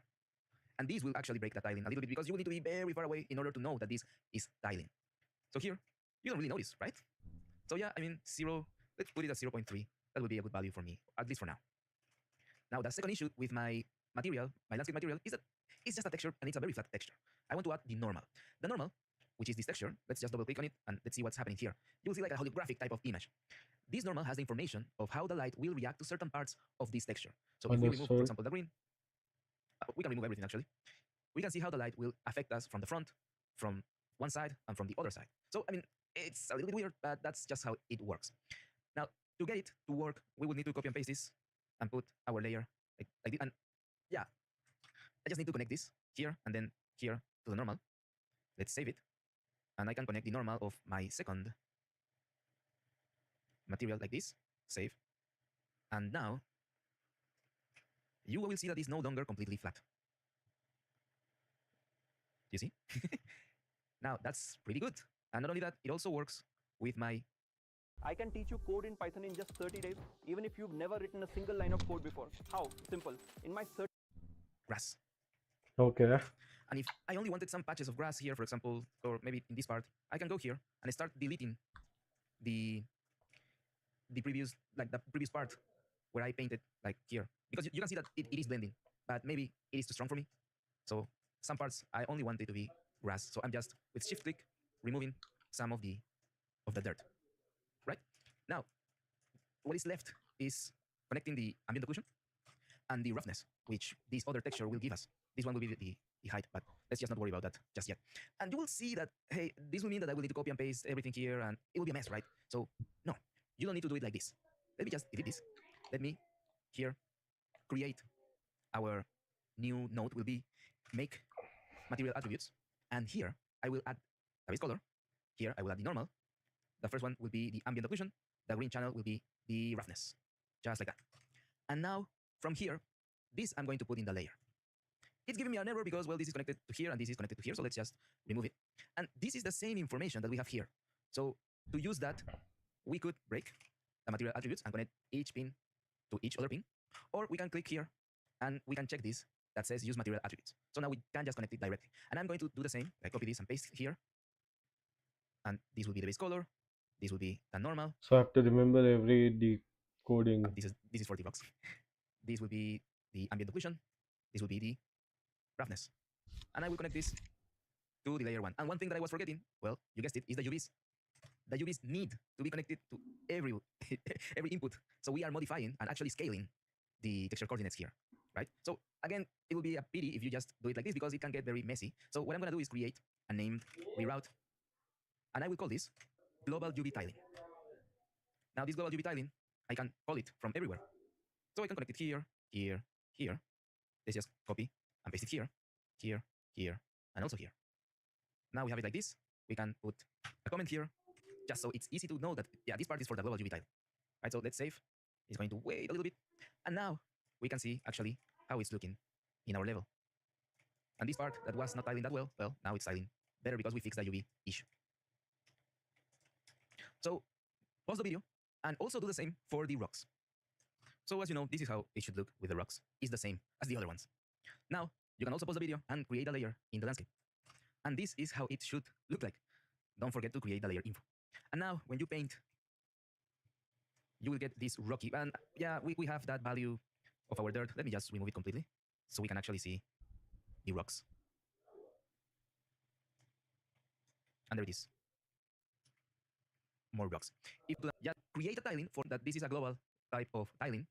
And if you would like, you have the tools to create a tiling for each one of these layers. You would need to just sit no one is going to see this. I mean, I can live with that, right? So those are the bookmarks that we set up in an earlier video. And this is something that Looks good. You don't need a second job. You just need to learn how to talk to AI. So this. Now in our level. Do I have viewers? I don't have viewers. Wow. Let's just add something that will prevent our players from leaving. And it's very easy. You just want to have some blocking volumes, which here, volumes, blocking volume. And let's say that we don't want to go to this part. Well, then whenever we touch that, we're not going to go anywhere. Now, the problem with this is that if there's no reason visually to not leave this, then it's going to be a problem because how will the player know that this is the bounds, right? So for that, let's add some water. And to add water, first, we just need to go to edit, go to plugins, and here we can search for water. We just need this one, and I have already checked it. When you check it, you will get a message that you will need to restart your engine. Not only that, you will get another message. You will get this message log that says collision profile settings do not include an entry for the water body collision profile, which is required for water collision to function. Add it? Yes, just add it. Otherwise, it's going to ask you again when you enter the project. This is an experimental feature, but we're all about trying new stuff and using the tools that they will eventually stop being experimental. There are a lot of ways that we can add a water body to our level. I'll show you how you can use it. Here, just like water. You will find the different things that you can use: water body, water exclusion, an island, a lake, an ocean, a river, water zone. And if we, for example, add a lake, we will just put it here and it will ask for us. And can I cancel this? I mean, yeah, let's put complete. And let's see what's happening here. Now it has created a lake and it's modifying our. उसका पैर नहीं धुलाया हाँ. उसका हाथ में पूरा मिट्टी लगा Our landscape in order for us to see this lake, right? something very cool that this plugin does for us is that when we go below the water, it will also change how we are looking and the colors that we receive in our camera. Right? Now I will use Control C, or even better, I'll just open this level again because I don't want to save this. This is one way that we can add water. If you want a lake, you can add a lake. If you want a river, you can play with that. I don't want to save. Perfect. We got rid of that of that lake. I just want the water to be around this, right?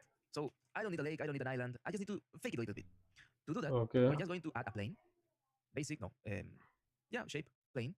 Here is my plane, and we're gonna assign it a material of that water plugin. So let's go to content drawer. Here, make sure that in the cog we have checked the engine content and the plugin content. With that, we can go to engine, we can go to plugins, we can go to water. It should be near the end. Water content, and here we have everything that comes with a plugin. And better yet, we have examples. What I need here is the material. I believe it's this one, HLOD water material instance. Because I will want to modify some things, I'm going to just copy this material to my landscape folder. So let's just drag and drop it here, copy here, and let's go back to the landscape folder, and there we have it. We want to assign it, and now we should be able to see the water here. Now, doesn't look like water, right? Well, just give it a minute. Let's scale, and I will check here on the log. So when I scale it by 50, it's going to be on all the sides. Maybe 30. I think I need a bigger number. 100. There we go. And let's start covering our map a little bit. Now it's a sunken map. Yeah, but that's not what we need. Let's put 200. That's looking a lot better. And we're going to make it go lower and lower until it fits our level. Right? So now it's just a matter of playing. I'll be back in a moment.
And I'm back. I had to apply cream. I just put a band. I know, be quiet, something. Fine, irrelevant talk. Why is it looking so weird?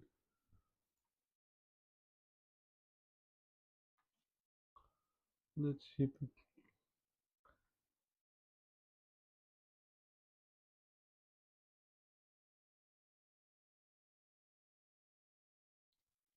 Why am I worried about this? I don't know.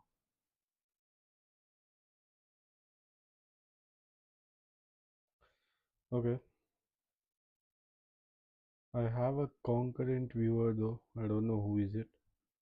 Let's check.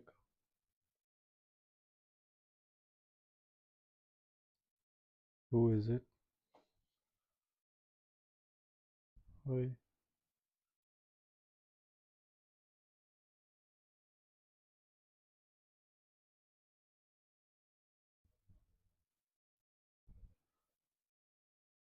Why am I worried about this? I don't know. Who is it? Says one concurrent viewer right now at this time. 12:30. Who is it? Is there someone?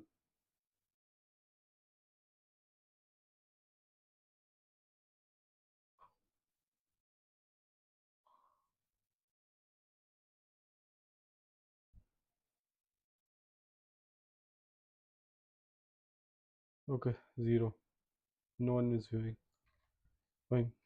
Playing with the landscape, and we need to sculpt it, not make it grow, but the other way. So we can just shift and click, and there we will be able to create a very deep kind of lake. So our map becomes like a pit, not make it grow, but the other way. So we can just shift landscape, and we need to sculpt it, not make it grow, but the other way. So we can just shift and click, and there we will be able to create a very deep kind of lake. So our map becomes like a kind of island almost.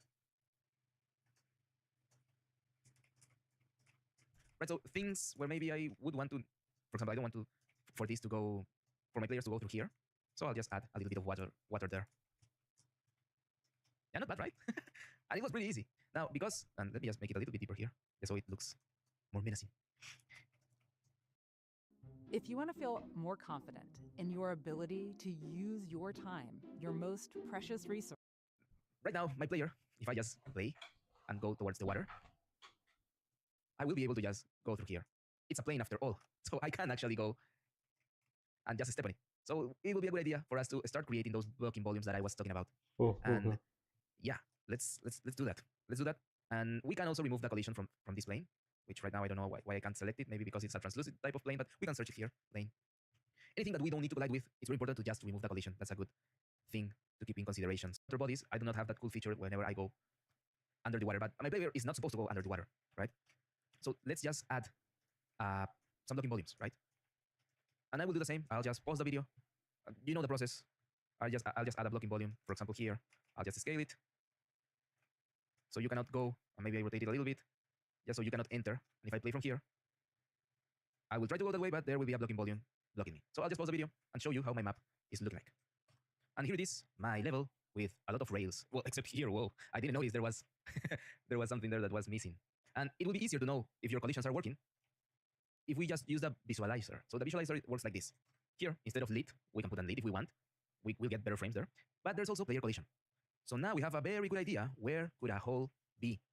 So if something is not colliding, well, you can search it through this. Let's go back to lit and let's continue. So what's next now? How can we make our level feel better? Well, let's add some foliage. To add foliage, let's just go to the modes and let's choose foliage. What is foliage?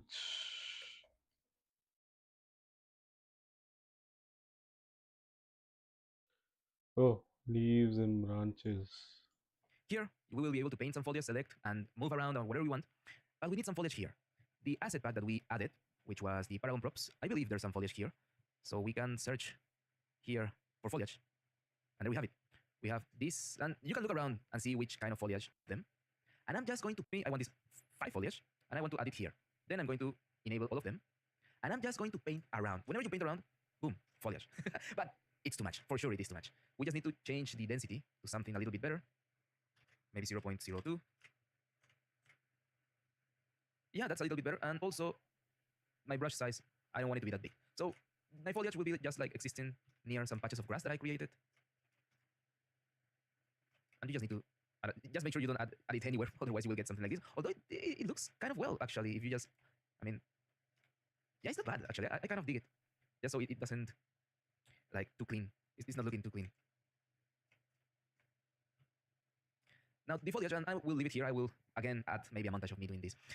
Not only works with plants, it can also work with, for example, rocks. And if, is this a rock? Is this rocks? I don't know. Let me try and add it. I only want this one. Let me just deselect everything. What is this? What am I adding here? Oh, it's some leaves. Yeah, no, and I thought that they were rocks, but we can add rocks. Here, if we put foliage, we will find all the foliage that exists. But if we have some rocks, which we actually do, should be in Paragon, ground. Oh, let me just remove the filters. Monoliths, rocks. And we should have in meshes these rocks, which are little rocks. This is not a little rock. Not that one.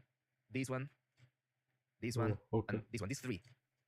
You may want to just get this here, add them, and you will be able to do it, but it will require for this asset to create a foliage type of asset. So let's just press save for each one of them. And now we have the rocks.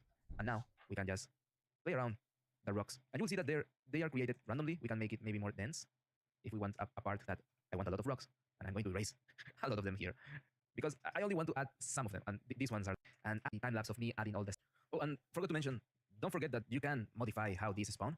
Like, I just typed 3. It's looking actually quite good in my eyes. But again, for a first pass, it's good enough. I am busy enough, and my boss Doable. thinks I can handle training a new hire. You obviously haven't heard of Scribe, have you?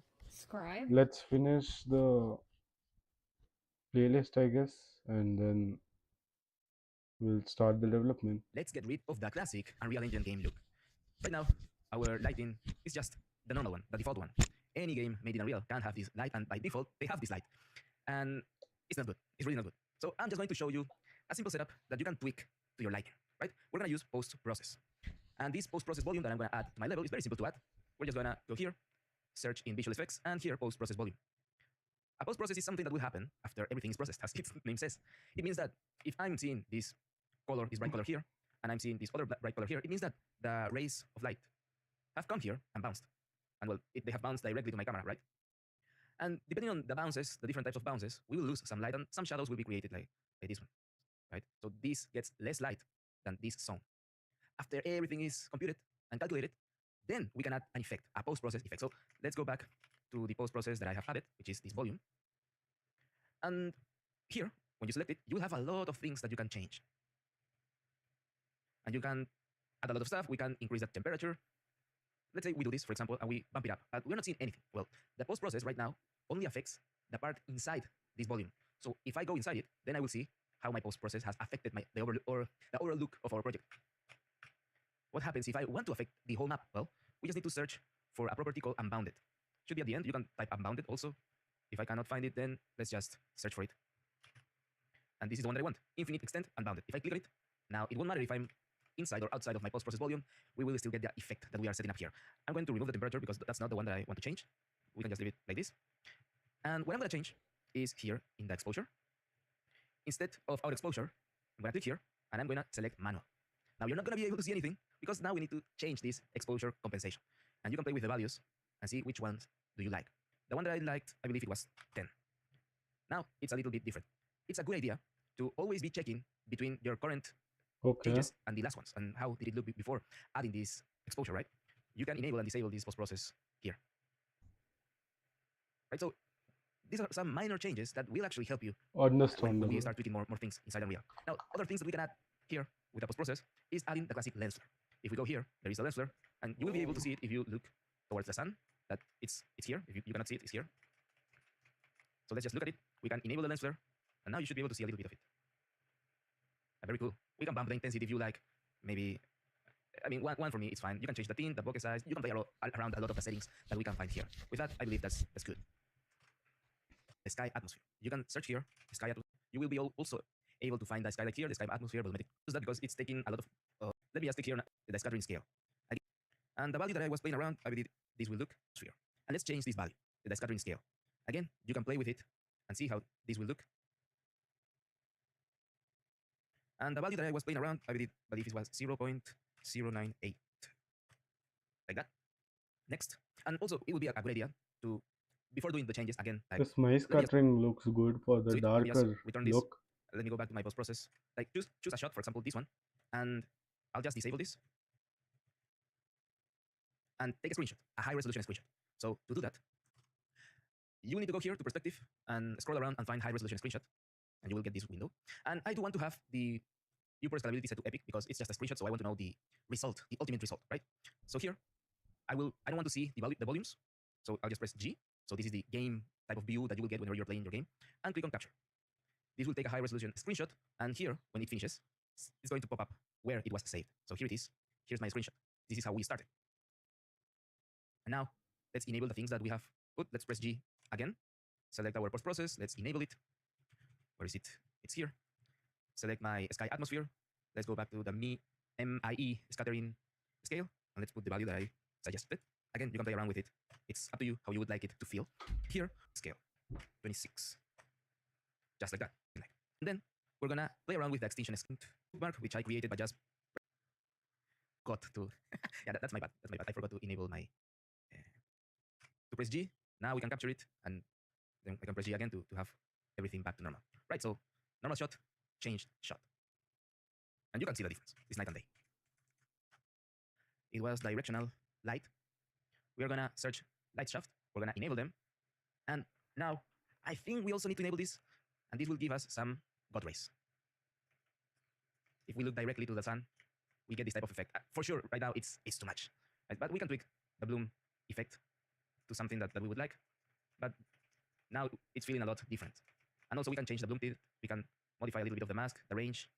It's how this Oh, works. it look I'm good. not a professional. This journey, let's call it, eventually get better.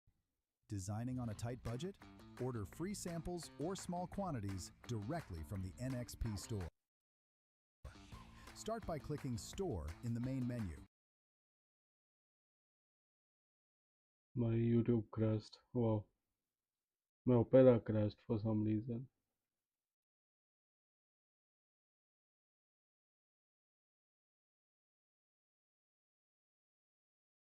I have to wait.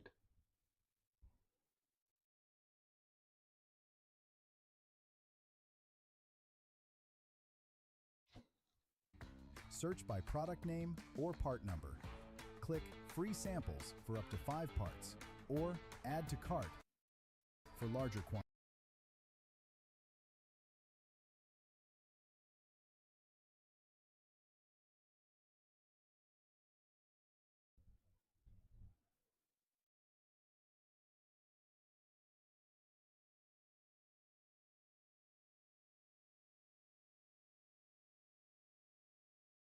Okay, that's weird. Opera crashed.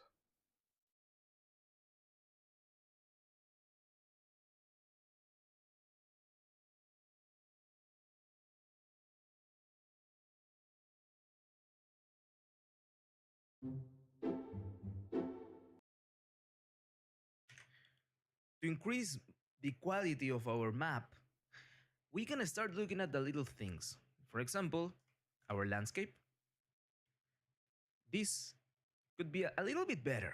The normals are doing their part, but we can use new technologies to make it a lot better. We're gonna use something called displacement in our landscape material. And this first rate, you can easily hear what we're gonna do as quality. And this medium quality doesn't come with a displacement texture. We choose the medium type of, in my case, I will do it also once. The thing that I did was, so you just need to come with this one, which is the height, which is you can just use UV tiling. Yes, and oh, this is this is the height map for this one, for my. So I'm just going to do it again.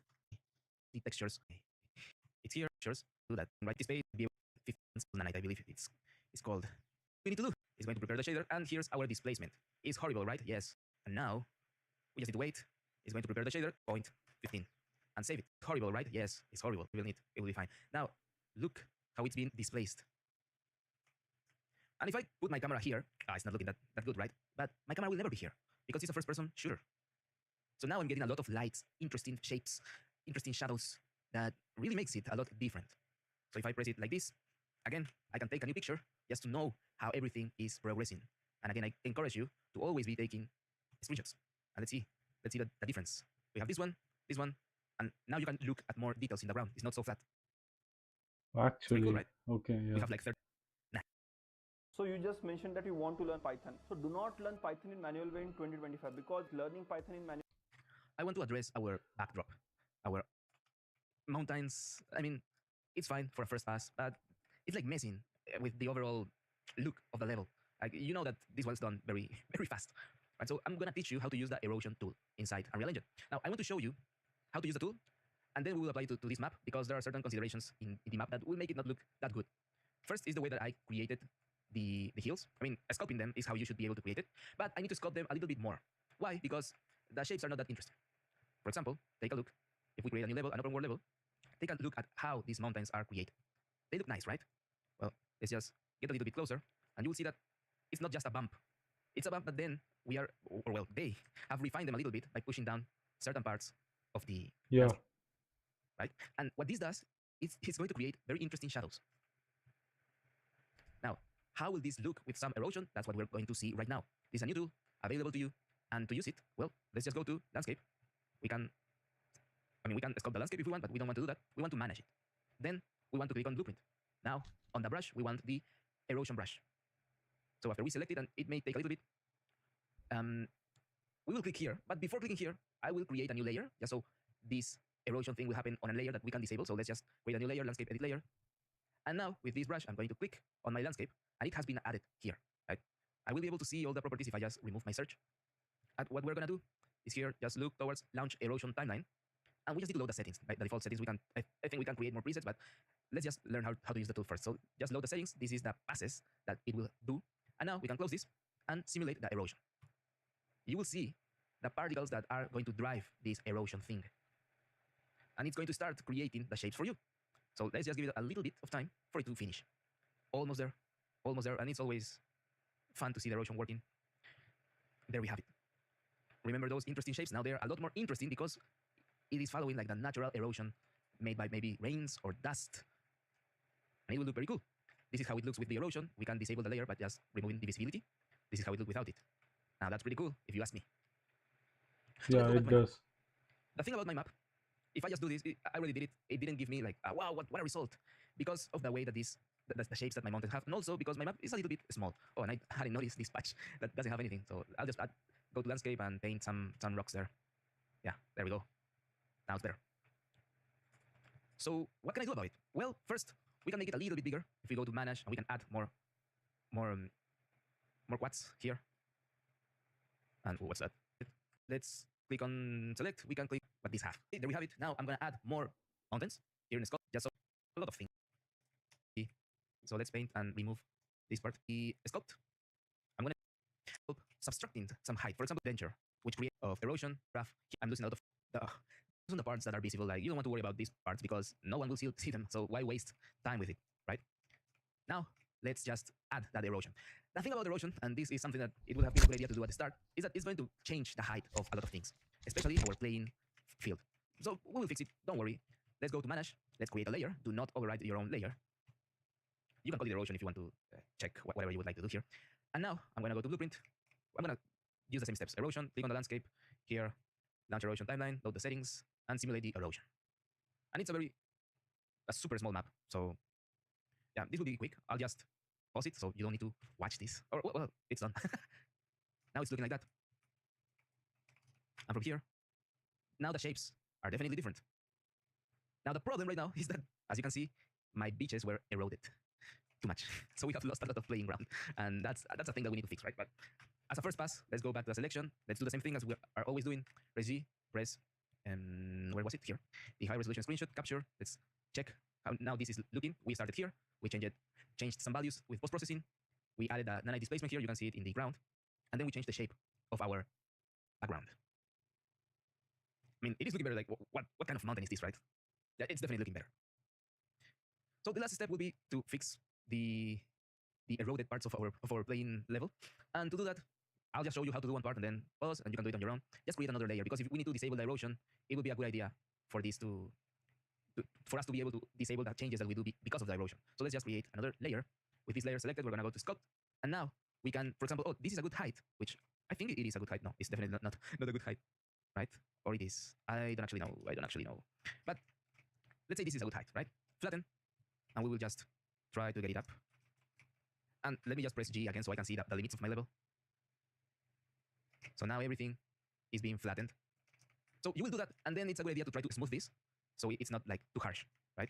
Because this thing is like, oh, it's like a valley. It's a peak, excuse me, like you will run off this cliff and well, die. So yeah, that's how I'm gonna fix it. I'll just pause the video and show you the result. Also, a little quick thing, because we had characters in our level, you can see where your characters are regarding the level, like where should our actual level be. So with this information, like you could probably just like, oh, it's too strong. Get it quite exactly where you want it to be. And from this point, you can flatten everything. And that's what I'm gonna do. So now it's fixed. I played around the map. I noticed that I couldn't pass under this bridge. So I just added a little bit of sculpting, but negative sculpting here, so I can pass that through here and under the bridge. And because my water is just a plane here that I cannot select because it's translucent, I can press T, and I should be able to select translucent. Nope, it doesn't seem I can. But it's fine. I mean, here you can allow, or this for sure there are some. Project manager? Yes, 15 years of experience. Do you have any AI certifications? No, but I'm a fast learner. We'll be in touch. I don't see any AI skills here. How do you plan to stay relevant? Project manager. We have done a lot of things in my level. And one thing that I did want to add before calling it a day is adding some rocks to my mountains. And also, if we have almost like having 8 rocks, because if I put it like this, okay, I'm seeing this rock. If I just rotate it, it's a completely different rock. Now think again. A new rock, and the change shapes the rock folder. And I or not, yeah. Using these 2 rocks, like start here. I thought a bit of my, yeah, that's the same rock actually. And I'm only just handling those 3 shots, so I'm not gonna bother too much with filling out this part. Even though if we play the game, we will be able to see certain parts that doesn't have rocks. And probably it would be a good idea for this to be even farther away, because right now it's kind of messing with the colors of the overall game, because they are very similar.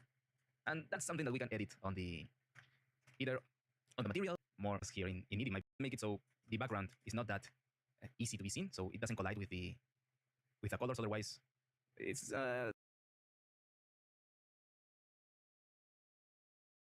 doesn't look that